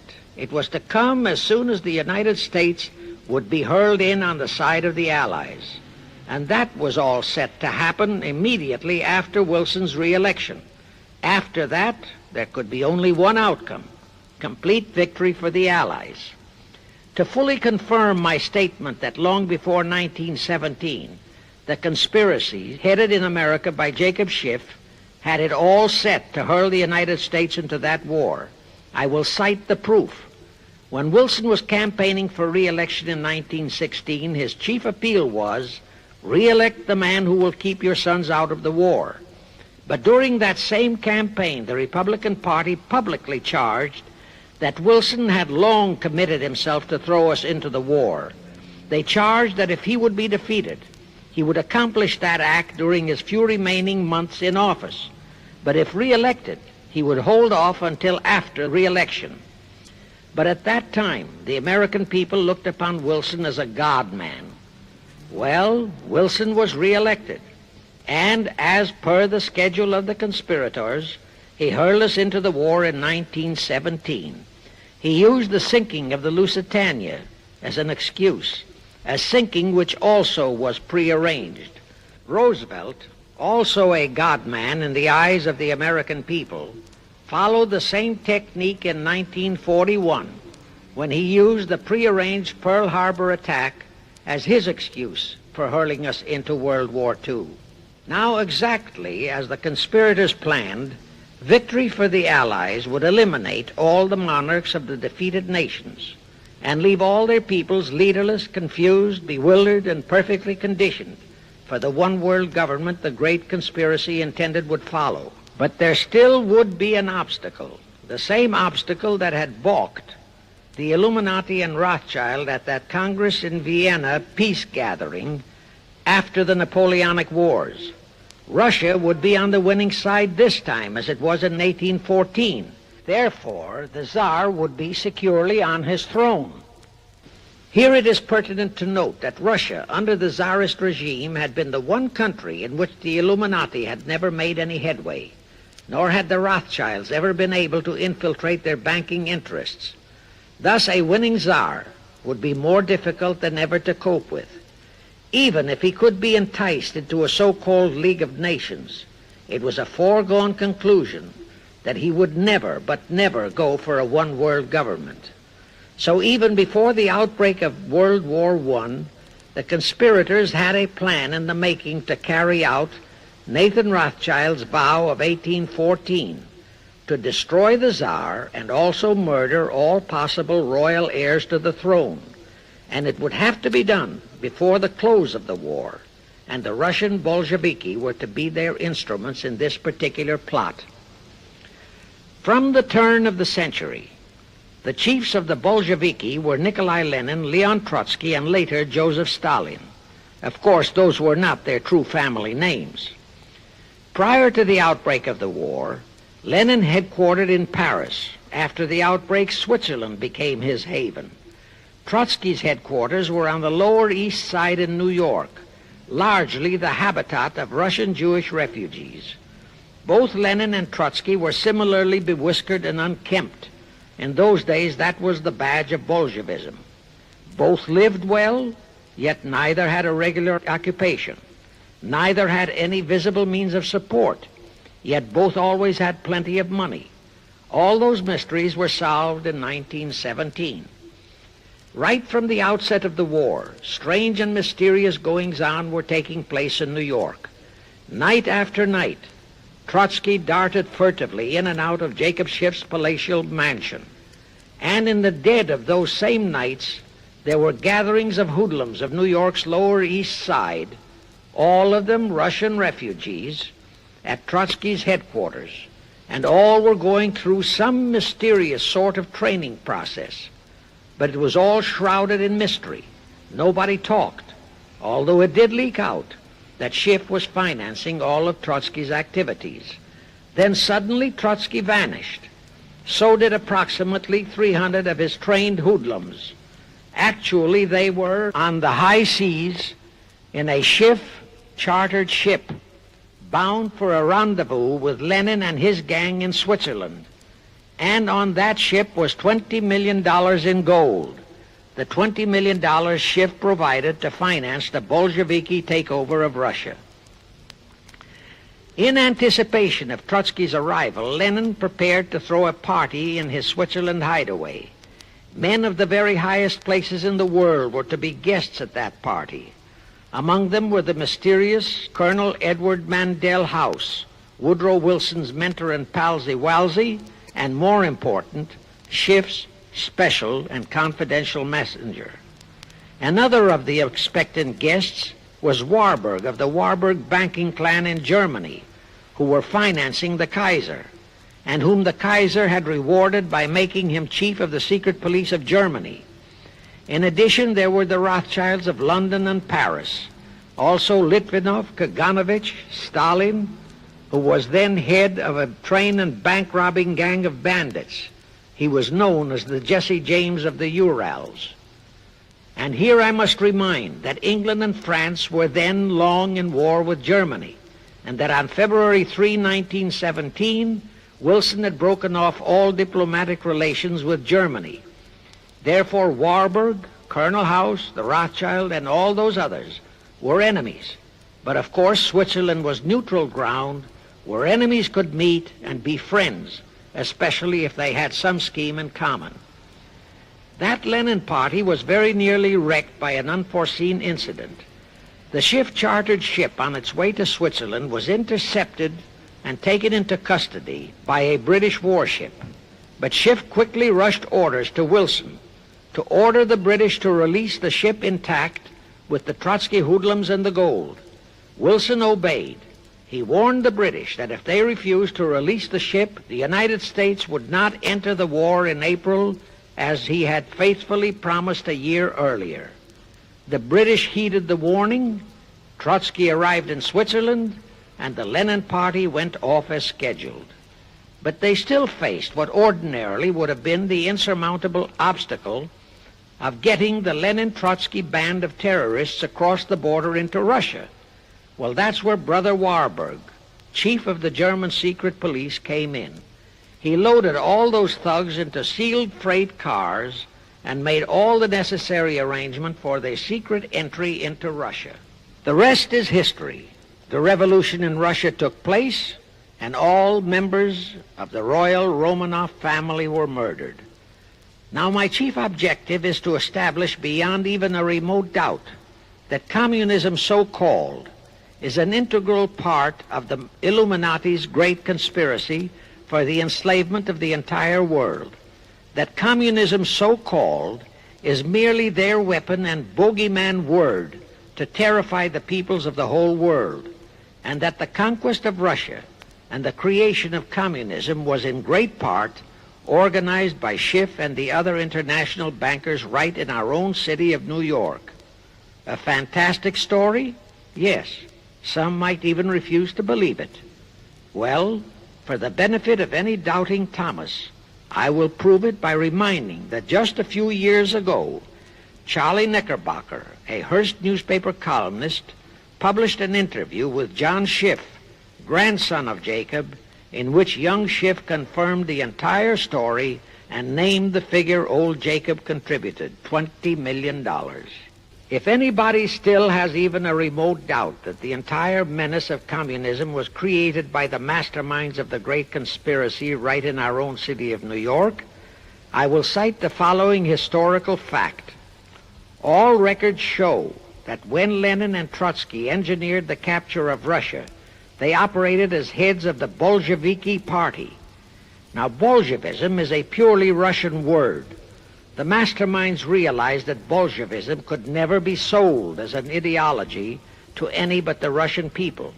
So in April 1918, Jacob Schiff dispatched Colonel House to Moscow with orders to Lenin, Trotsky, and Stalin to change the name of their regime to the Communist Party and to adopt the Karl Marx Manifesto as the constitution of the Communist Party.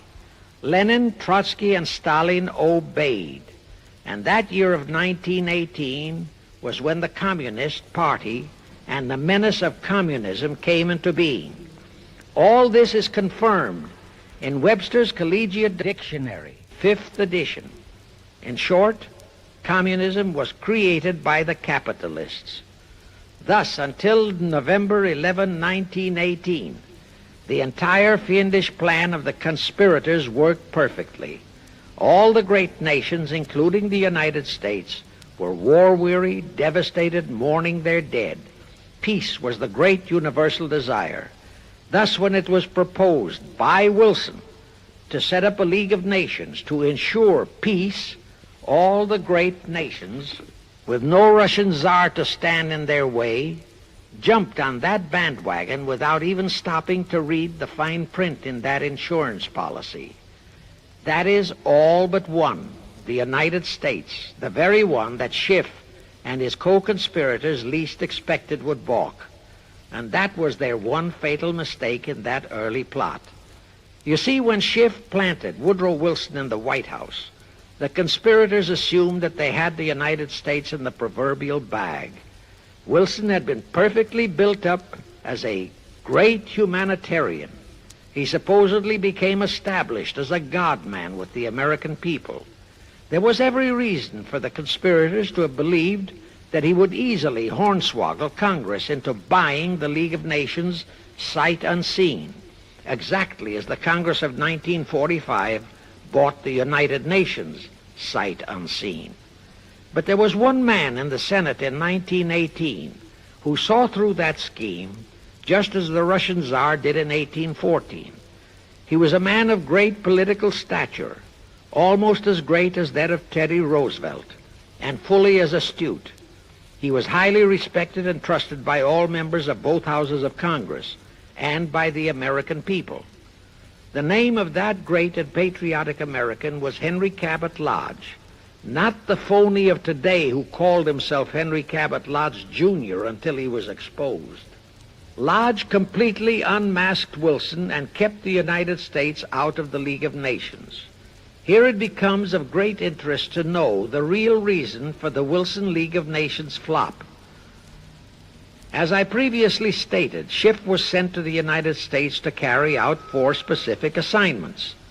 Number 1, and most important, was to acquire complete control of the U.S. money system. Number 2, as outlined in the original Weishaupt Illuminati blueprint, he was to find the right kind of men to serve as stooges for the great conspiracy and promote them into the highest offices in our federal government, our Congress, our U.S. Supreme Court, and all federal agencies, such as the State Department, the Pentagon, the Treasury Department, etc. Number 3, destroy the unity of the American people by creating minority group strife throughout the nation, especially between the whites and blacks as outlined in Israel Cohen's book. Number 4, create a movement to destroy religion in the United States, with Christianity to be the chief target or victim. In addition, he was strongly reminded of the imperative directive in the Illuminati blueprint to achieve full control of all mass communications media, to be used to brainwash the people into believing and accepting all of the maneuverings of the great conspiracy. Schiff was warned that only control of the press, at that time our only mass communications media, would enable him to destroy the unity of the American people. Now then, Schiff and his co-conspirators did set up the NAACP, the National Association for the Advancement of the Colored People, in 1909. And in 1913 he set up the Anti-Defamation League of the B'nai B'rith. Both were to create the necessary strife. But in the early years, the ADL operated very timidly, perhaps for fear of a pogrom-like action by an aroused and enraged American people. And the NAACP was practically dormant because its white leadership didn't realize that they would have to develop firebrand Negro leaders, such as Martin Lucifer King, for one, to spark the then completely satisfied and contented mass of Negroes. In addition, he, Schiff, was busy developing and infiltrating the stooges to serve in all high places in our Washington government, and in the job of acquiring control of our money system and the creation of the 16th Amendment. He also was very busy with the organizing of the plot for the takeover of Russia. In short, he was kept so busy with all those jobs that he completely overlooked the supreme job of acquiring complete control of our mass communications media, That oversight was the direct cause for Wilson's failure to lure the United States into the League of Nations, because when Wilson decided to go to the people to overcome the opposition of the lodge-controlled Senate, despite his established but phony reputation as a great humanitarian, he found himself faced by a solidly united people and by a loyal press whose only ideology was Americanism and the American way of life. At that time, due to the ineptness and ineffectiveness of both the ADL and the NAACP, there were no organized minority groups, no Negro problems, no so-called anti-Semitic problem to sway the people's thinking. There were no lefts, there were no rights, no prejudices for crafty exploitations. Thus, Wilson's League of Nations appeals fell on deaf ears. That was the end of Woodrow Wilson, the conspirator's great humanitarian. He quickly abandoned his crusade and returned to Washington, where he shortly died an imbecile brought on by syphilis. And that was the end of the League of Nations as a corridor into one world government. Of course, that debacle was a terrible disappointment to the masterminds of the Illuminati conspiracy. But they were not discouraged. As I have previously stressed, this enemy never quits. They simply decided to reorganize and try from scratch again. By this time, Schiff was very old and slow. He knew it. He knew that the conspiracy needed a new, younger, and more active generalship. So on his orders, Colonel House and Bernard Baruch organized and set up what they called the Council on Foreign Relations, the new name under which the Illuminati would continue to function in the United States. The hierarchy, officers and directors of the CFR, is composed principally of descendants of the original Illuminati, many of whom had abandoned their old family names and acquired new Americanized names. For one example, we have Dillon, who was Secretary of Treasury of the United States, whose original name was Lepowski. Another example is Paley, head of the CBS TV channel, whose true name is Polinsky. The membership of the CFR is approximately 1,000 in number and contains the heads of virtually every industrial empire in America, such as Blau, president of the U.S. Steel Corporation, Rockefeller, king of the oil industry, Henry Ford II, and so on. And, of course, all the international bankers, also the heads of the tax-free foundations, are officers and or active CFR members. In short, all the men who provide the money and the influence to elect the CFR chosen presidents of the United States, congressmen, senators, and who decide the appointments of our various secretaries of state, of the Treasury, of every important federal agency, are members of the CFR, and very obedient members indeed. Now, just to cement that fact, I will mention the names of a few of the United States presidents who were members of the CFR. Franklin Roosevelt, Herbert Hoover, Dwight D. Eisenhower, Jack Kennedy. Others who were considered for the presidency are Thomas E. Dewey, Adlai Stevenson, Nixon, and Vice President of a CFR subsidiary, Barry Goldwater. Among the important cabinet members of the various administrations, we have John Foster Dulles, Allen Dulles, Cordell Hull, John J. McCloy, Morgenthau, Clarence Dillon, Rusk, McNamara, and just to emphasize the red color of the CFR, we have as members such men as Alger Hiss, Ralph Bunche, Pasvolsky, Harry Dexter White, real name Weiss, Owen Lattimore, Philip Jeffy, etc., etc. Simultaneously, they were flooding thousands of homosexuals and other blackmailable characters into all the federal agencies from the White House down. Remember Johnson's great friend Jenkins and Bobby Baker? Now, there were many jobs the new CFR had to accomplish. They required much help. So their first job was to set up various subsidiaries to whom they assigned special objectives.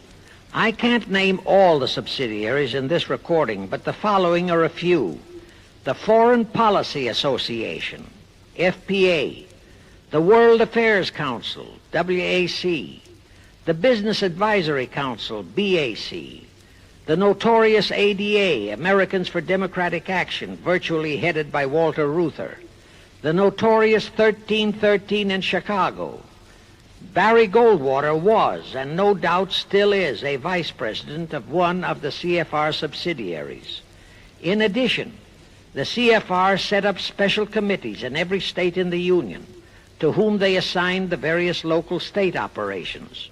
Simultaneously, the Rothschilds set up similar CFR-like control groups in England, France, Germany, and other nations to control world conditions and cooperate with CFR to bring about another world war.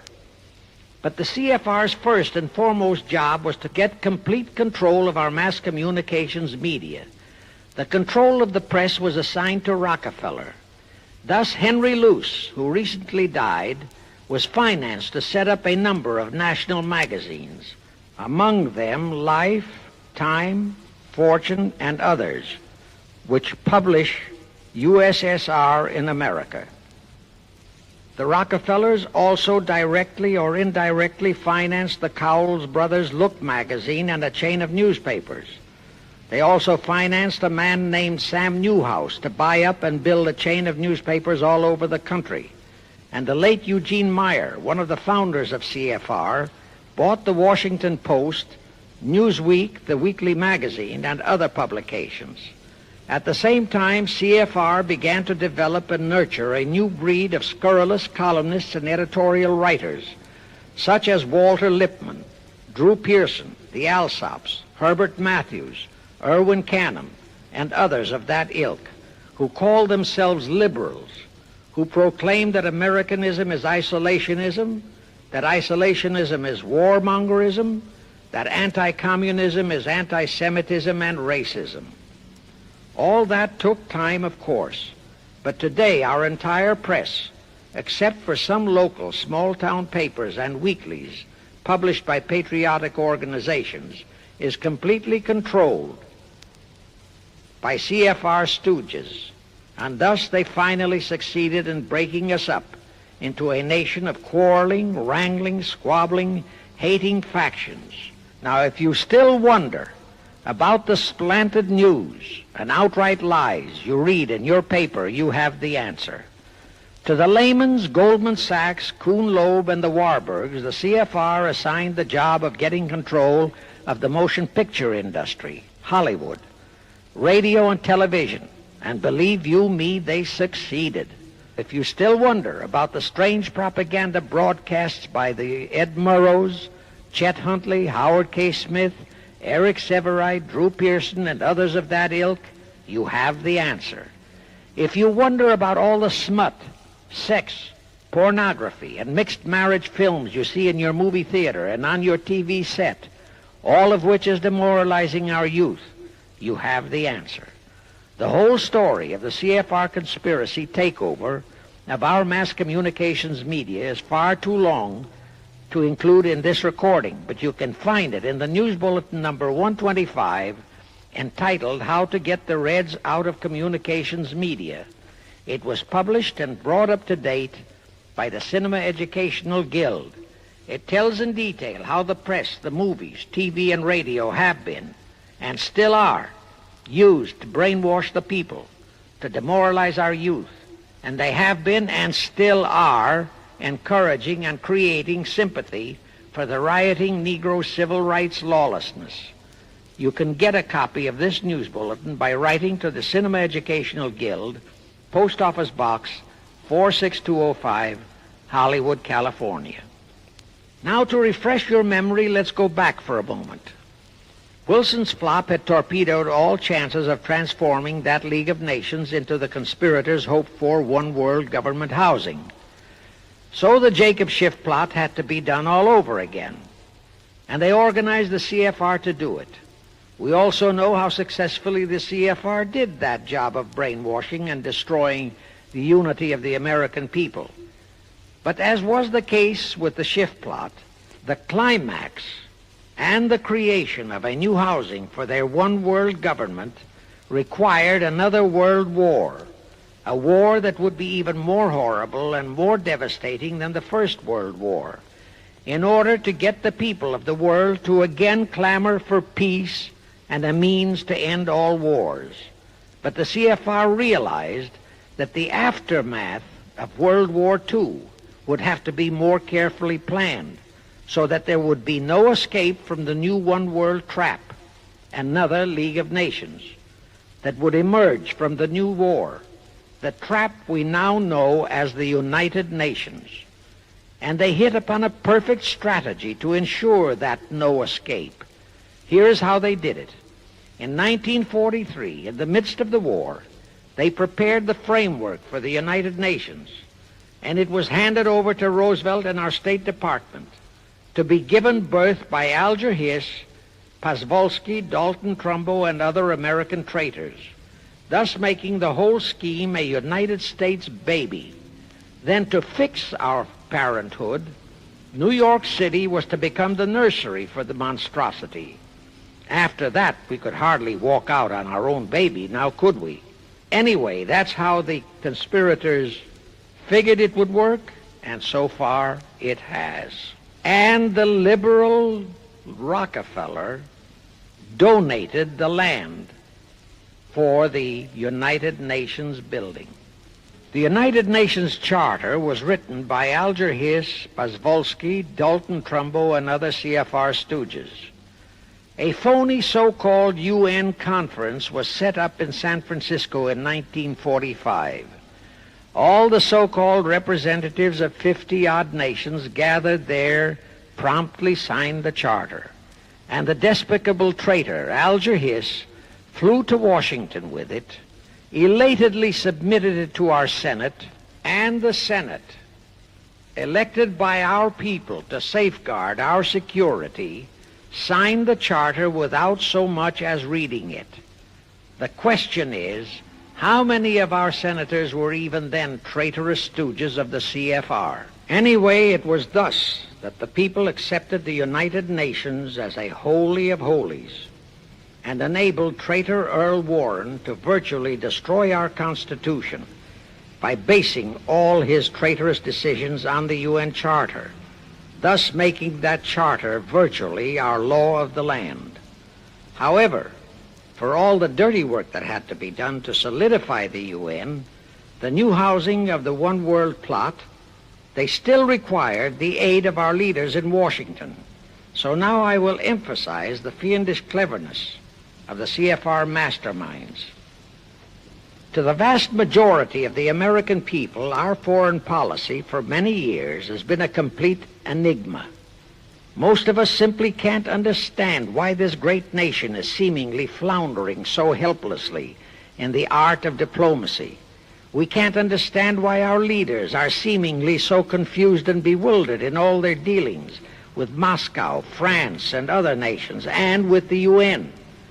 We always hear them proclaiming that in view of our overwhelming economic and military superiority, we must always lead from strength. Yet at all the summit meetings and conferences, they cringe and stammer and stutter, and so to speak, come out with their tails between their hind legs. We can't understand the foreign aid to Tito, an avowed enemy, to Poland, an avowed enemy, to all the avowed communist nations.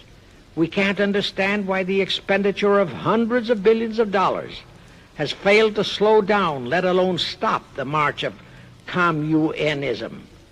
We are perplexed by the seeming ineptness of the State Department, the Defense Department, the CIA, the USIA, of all our federal agencies. Again and again and again we have been startled, shocked, bewildered, and horrified by their mistakes in Berlin, in Korea, in Laos, in Katanga, in Cuba, in Vietnam. Mistakes that always favor the enemy, never the United States. Under the law of averages, they should have made at least one or two mistakes in our favor, but they never did. What's the answer? The answer is the CFR and the parts played by their subsidiaries and stooges in Washington. Thus we know that complete control of our foreign relation policy is the key to the success of the entire Illuminati One World plot. Here is the further proof.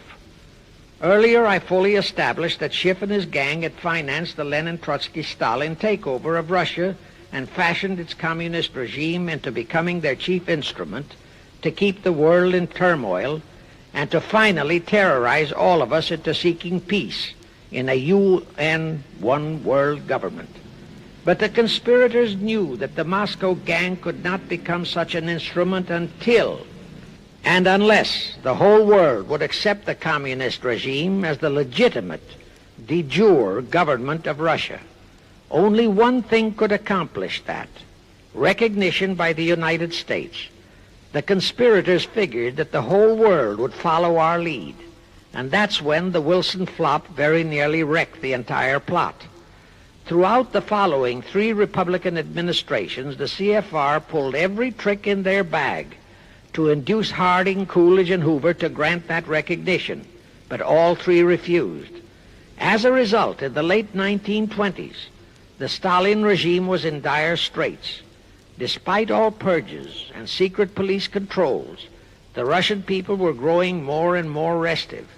It is a matter of record, admitted by Litvinov, that during 1931 and 1932, Stalin and his whole gang were always packed and ready for instant flight. Then in November 1932, the conspirators achieved their greatest coup. They landed Franklin Roosevelt in the White House. Crafty, unscrupulous, utterly without conscience, that charlatan traitor turned the trick for them. Without even asking consent of Congress, he unlawfully proclaimed recognition for the Stalin regime. That did it. And exactly as the conspirators figured, the whole world did follow our lead. Automatically, that squelched the previously growing resistance movement of the Russian people. That automatically launched the greatest menace the civilized world has ever known. The rest is too well known to need repeating. We know how Roosevelt and his traitorous State Department kept building up the communist menace right here in our own country, and thus throughout the world. We know how he perpetrated that Pearl Harbor atrocity for his excuse to hurl us into World War II. We know all about his secret meetings with Stalin at Yalta and how he, with Eisenhower's help, delivered the Balkans and Berlin to Moscow. And last, but by no means least, we know that 20th century Benedict Arnold not only dragged us into that new corridor, the United Nations, into one world government, but actually schemed all the arrangements to plant it within our country. In short, the day that Roosevelt entered the White House, the CFR conspirators regained full control of our foreign relations machinery and firmly established the United Nations as the housing for the Illuminati One World government. I wish to stress one other very vital point. That Wilson League of Nations flop brought Schiff and his gang to the realization that control of just the Democratic Party was not enough. True, they could create a crisis during the Republican administration, as they did in 1929 with their Federal Reserve manufactured crash and depression, which would bring another Democrat stooge back into the White House. But they realized that a 4-year disruption in their control of our foreign relation policies could play havoc with the progress of their conspiracy. It could even break up their entire strategy, as it almost did before Roosevelt saved it with his recognition of the Stalin regime.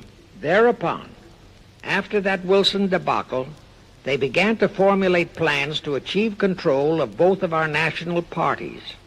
But that posed a problem for them.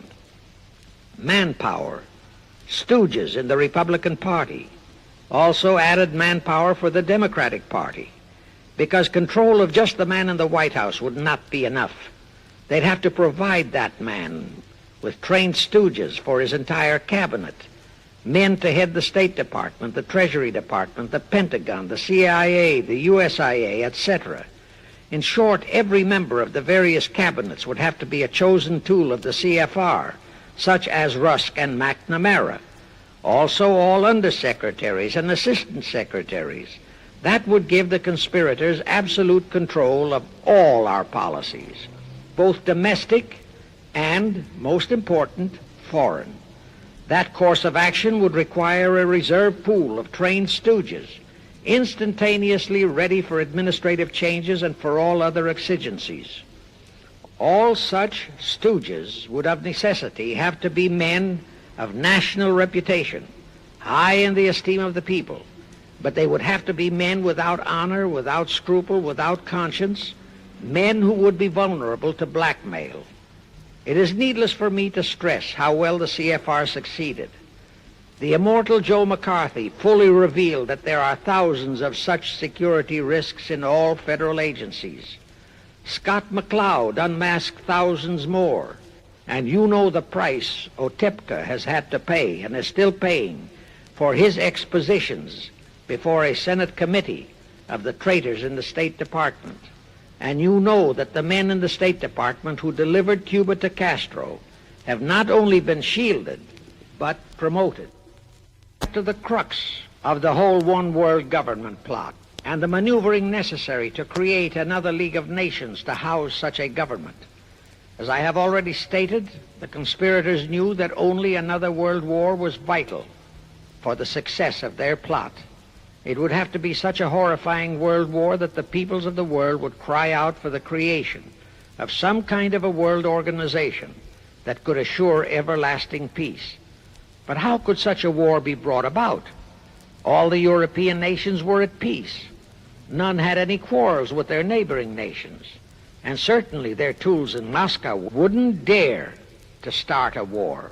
Even Stalin realized that it would mean the overthrow of his regime unless so-called patriotism would weld the Russian people behind him.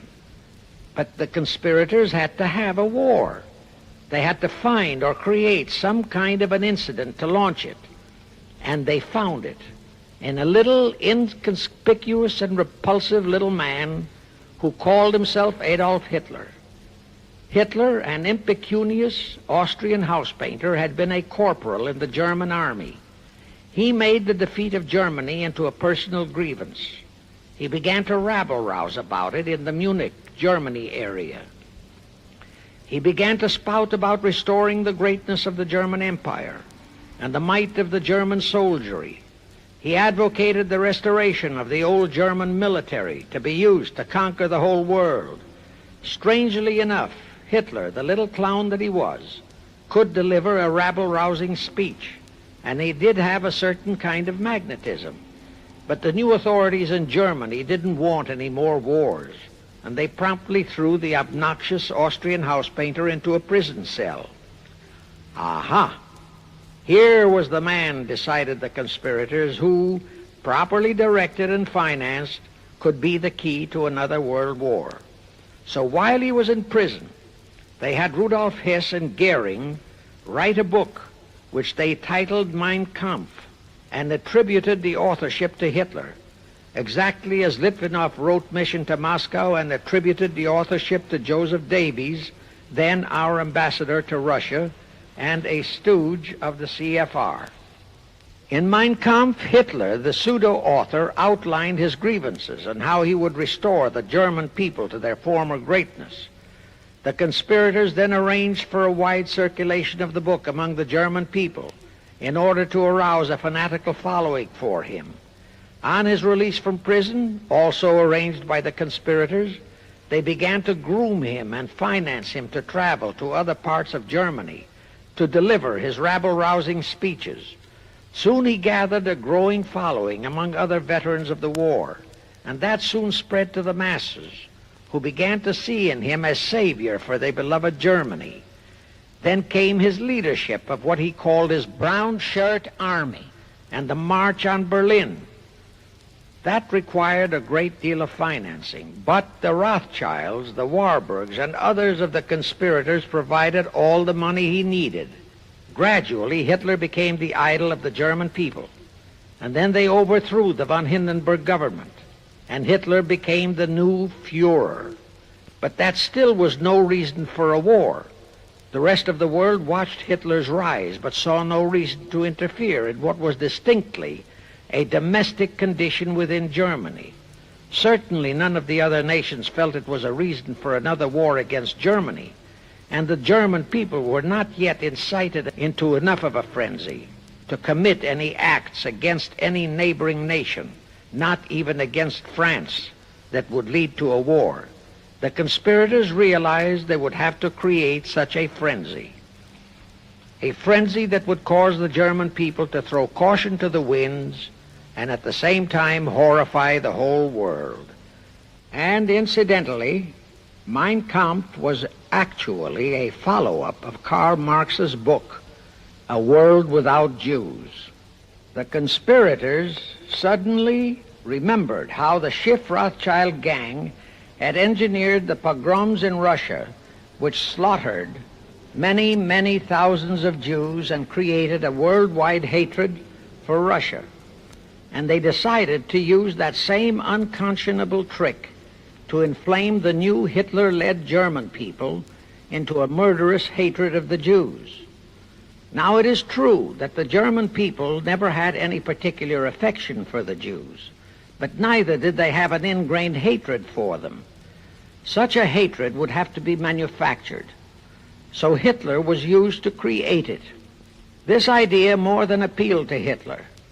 He saw in it the grisly gimmick to make him the God-man of the German people. Thus, craftily inspired and coached by his financial advisors, the Warburgs, Rothschilds, and all the Illuminati masterminds, he blamed the Jews for the hated Versailles Treaty and for the financial ruination that followed the war. The rest is history. We know all about the Hitler concentration camps and the incineration of hundreds of thousands of Jews, not the 6 million, nor even the 600,000 claimed by the conspirators, but it was enough. And here let me reiterate how little the internationalist bankers, the Rothschilds, Schiffs, Lehmans, Warburgs, Baruchs, care about their racial brethren who were the victims of their nefarious schemes. In their eyes, the slaughter of the several 100,000 innocent Jews by Hitler didn't bother them at all.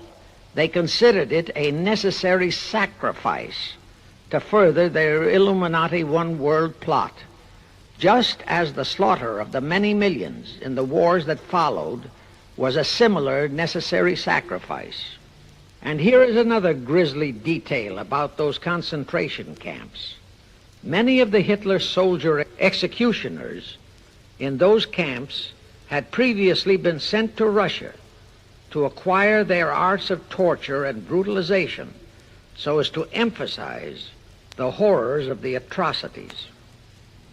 All this created a new worldwide hatred for the German people, but it still did not provide a cause for war. Thereupon Hitler was incited to demand the Sudetenland. You remember how Chamberlain and the then diplomats of Czechoslovakia and France surrendered to that demand. That led to further Hitlerian demands for territories in Poland and in the French Tsar territories. Those demands were rejected. Then came his pact with Stalin. Hitler had been screaming hatred against communism. Oh, how he ranted against communism. But actually, Nazism was nothing but socialism, and communism is, in fact, socialism. But Hitler disregarded all that. He entered into a pact with Stalin to attack and divide Poland between them. While Stalin marched into one part of Poland, for which he was never blamed, the Illuminati masterminds saw to that.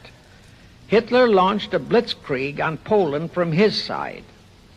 The conspirators finally had their new world war, and what a horrible war it was. And in 1945, the conspirators finally achieved the United Nations, their new housing for their one world government. And truly amazing, all of the American people hailed this foul outfit as a holy of holies, even after all the true facts about how the UN was created were revealed. The American people continued to worship that evil outfit. Even after Alger Hiss was unmasked as a Soviet spy and traitor, the American people continued to believe in the UN. Even after I had publicly revealed the secret agreement between Hiss and Molotov that a Russian would always be the head of the military secretariat, and by that token, the real master of the UN, most of the American people continued to believe that the UN could do no wrong. Even after Trygve Lie, the first Secretary General of the UN, confirmed that Hiss-Molotov secret agreement in his book For the Cause of Peace, the vast majority of our people refused to lose faith in the UN. Even after the truth about the Korean War was revealed, how the Russian General Vasiliev, head of that UN military secretariat, was given a leave of absence by the UN so that he could take command of the North Koreans and Red Chinese who were fighting the so-called UN police action under our own General MacArthur, who by orders of the UN was fired by the pusillanimous Truman in order to prevent his winning that war. Our people still believed in the UN.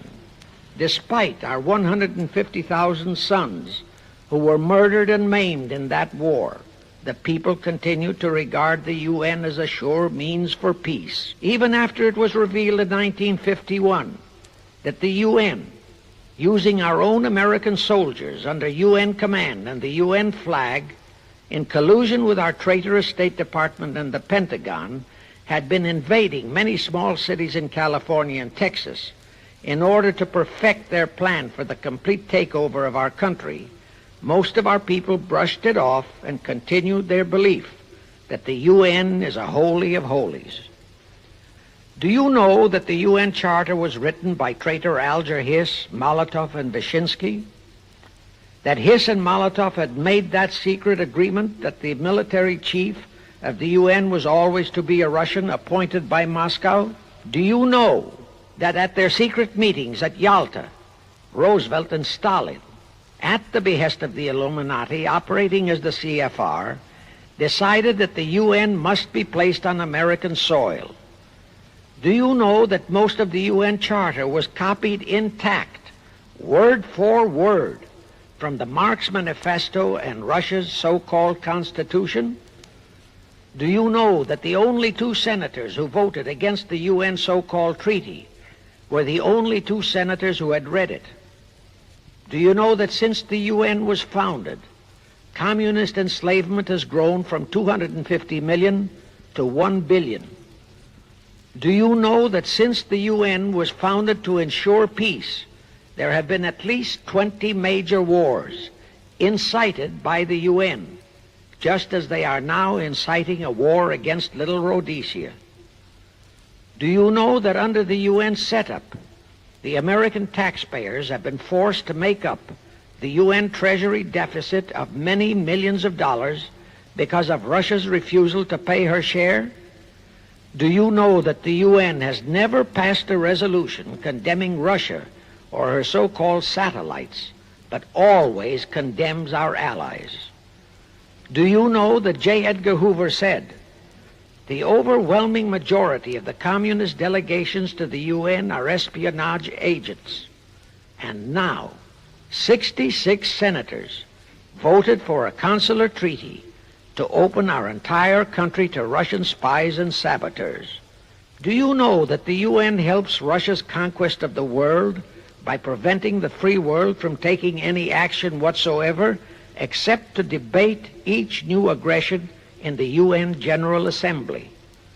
Do you know that at the time of the Korean War, there were 60 nations in the UN, yet 95% of the UN forces were our American sons, and practically 100% of the cost was paid by the United States taxpayers? And surely you know that the UN policy during the Korean War was to prevent us from winning that war. Do you know that all the battle plans of General MacArthur had to go first to the UN to be relayed to Vasiliev, commander of the North Koreans and Red Chinese, and that any future wars fought by our sons under the UN flag would have to be fought under the control of the UN Security Council. Do you know that the UN has never done anything about the 80,000 Russian Mongolian troops that occupy Hungary? Where was the UN when the Hungarian freedom fighters were slaughtered by the Russians? Do you know that the UN and its peace army turned the Congo over to the communists? Do you know that the UN's own so-called peace force was used to crush, rape, and kill the white anti-communists in Katanga? Do you know that the UN stood by and did nothing while Red China invaded Laos and Vietnam? That it did nothing while Nehru invaded Goa and other Portuguese territories? Do you know that the UN was directly responsible for aiding Castro? That it does absolutely nothing about the many thousands of Cuban youngsters who are shipped to Russia for communist indoctrination? Do you know that Adlai Stevenson, of all people, said the free world must expect to lose more and more decisions in the UN? Do you know that the UN openly proclaims that its chief objective is one world government, which means one world laws, one world court, one world army, one world navy, one world air force, one world schools, and a one world church in which Christianity would be prohibited? Do you know that a UN law has been passed to disarm all American citizens and to transfer all our armed forces to the UN? Such a law was secretly signed by Saint Jack Kennedy in 1961. Do you realize how that fits in with Article 47, Paragraph 3 of the UN Charter, which states, I quote, "The Military Staff Committee of the UN shall be responsible through the Security Council for the strategic direction of all armed forces placed at the disposal of the Security Council," unquote. And when and if all our armed forces are transferred to the UN, your sons would be forced to serve and die under UN command all over the world. This will happen unless you fight to get the U.S. out of the UN. Do you know that Congressman James B. Utt has submitted a bill to get the U.S. out of the UN and a resolution to prevent our president from forcing us to support the UN embargoes on Rhodesia? Well, he has, and many people all over the country are writing to their representatives to support the Utt bill and resolution. And did you know that to offset the Utt bill and resolution, 50 congressmen, spearheaded by Schweiker and Moorhead of Pennsylvania, have introduced a bill to immediately transfer all our armed forces to the UN? Can you imagine such brazen treason? Is your congressman one of those 50 traitors? Find out and take immediate action against him, and help Congressman Utt. Now, do you know that the National Council of Churches passed a resolution in San Francisco which states that the United States will soon have to subordinate its will to that of the UN, and that all American citizens must be prepared to accept it?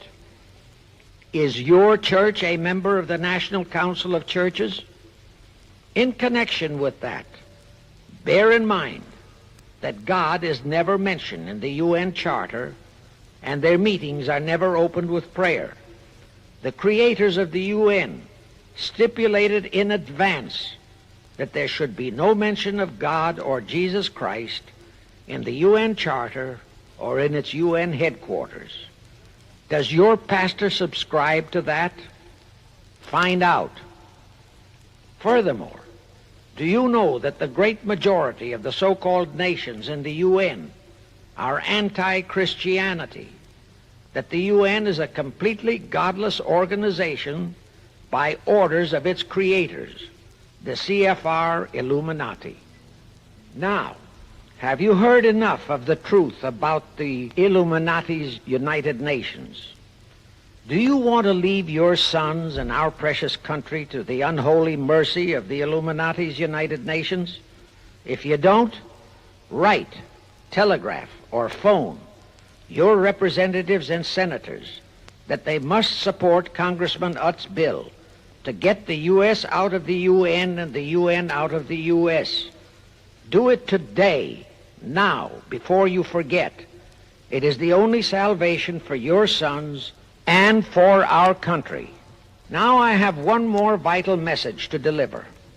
As I told you, one of the 4 specific assignments Rothschild gave Jacob Schiff was to create a movement to destroy religion in the United States, with Christianity to be the chief target.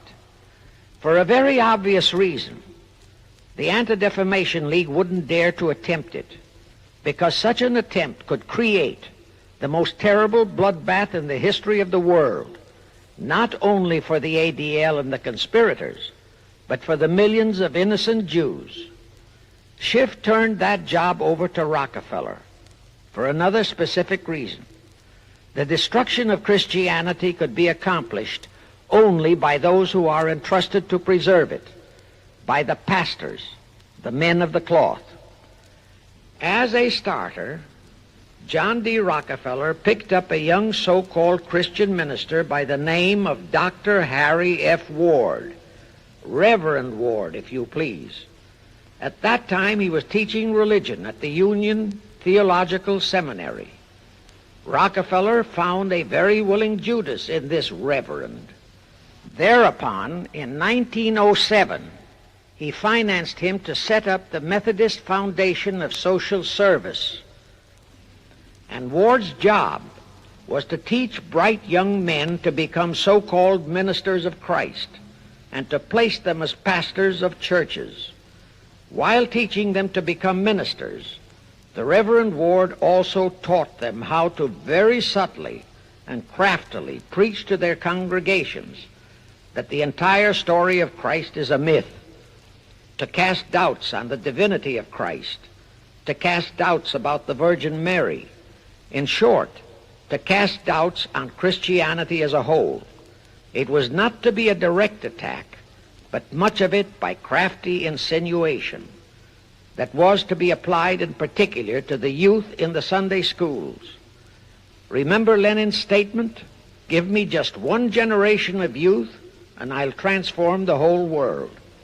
Then, in 1908, the Methodist Foundation of Social Service, which incidentally was America's first Communist Front organization, changed its name to the Federal Council of Churches. By 1950, the Federal Council of Churches was becoming very suspect. So in 1950, they changed the name to the National Council of Churches. Do I have to tell you more about how this National Council of Churches is deliberately destroying faith in Christianity? I don't think so. But this I will tell you. If you are a member of any congregation whose pastor and church are members of this Judas organization, your contributions are helping the Illuminati's plot to destroy religion and your faith in God and Jesus Christ. Thus you are deliberately delivering your children to be indoctrinated with disbelief in God and church, and which can easily transform them into atheists. Find out immediately if your church is a member of the National Council of Churches, and for the love of God and your children, if it is, withdraw from it at once. However, let me warn you, that same destroy religion process has been infiltrated into other denominations.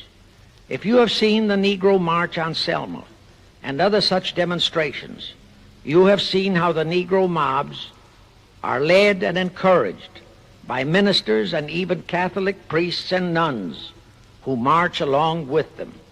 As a matter of fact, the Mormon Church is about the only one I know of that is clean of that kind of Judas infiltration. But of course, There are many individual churches and pastors who are honest and sincere. Find one such for yourself and for your children.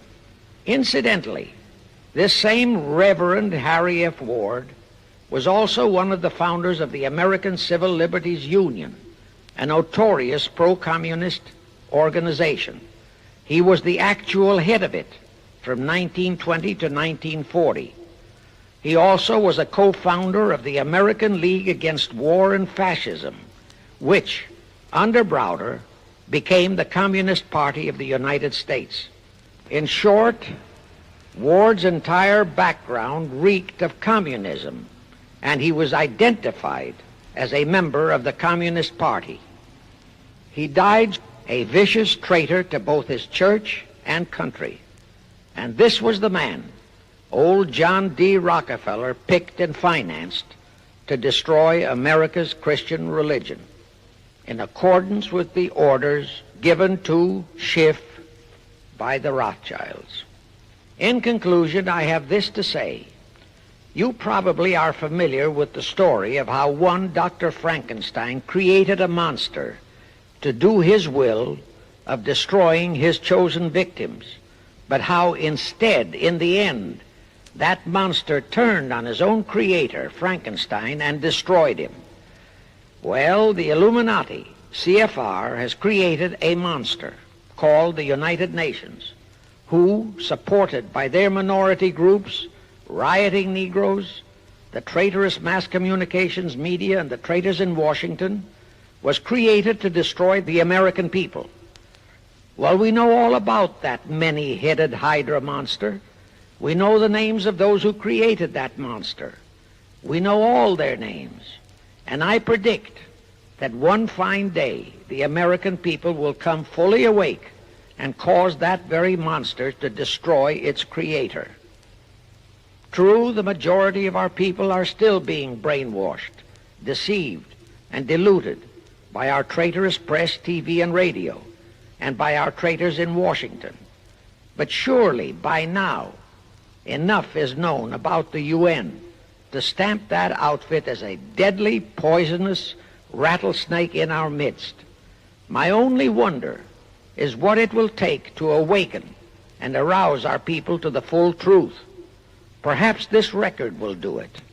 100,000 or 1,000,000 copies of this record can do it. I pray to God it will, and I pray to Him to inspire you, all of you, to spread this story via this record to all loyal Americans in your community. You can do it by playing it to study groups assembled in your homes, at meetings of the American Legion, the VFW, the DAR, all other civic groups and women's clubs, especially the women's clubs who have their sons' lives at stake. With this record, I have provided you with the weapon that will destroy the monster. For the love of God, of our country, and of your children, use it. Get a copy of it into every American home.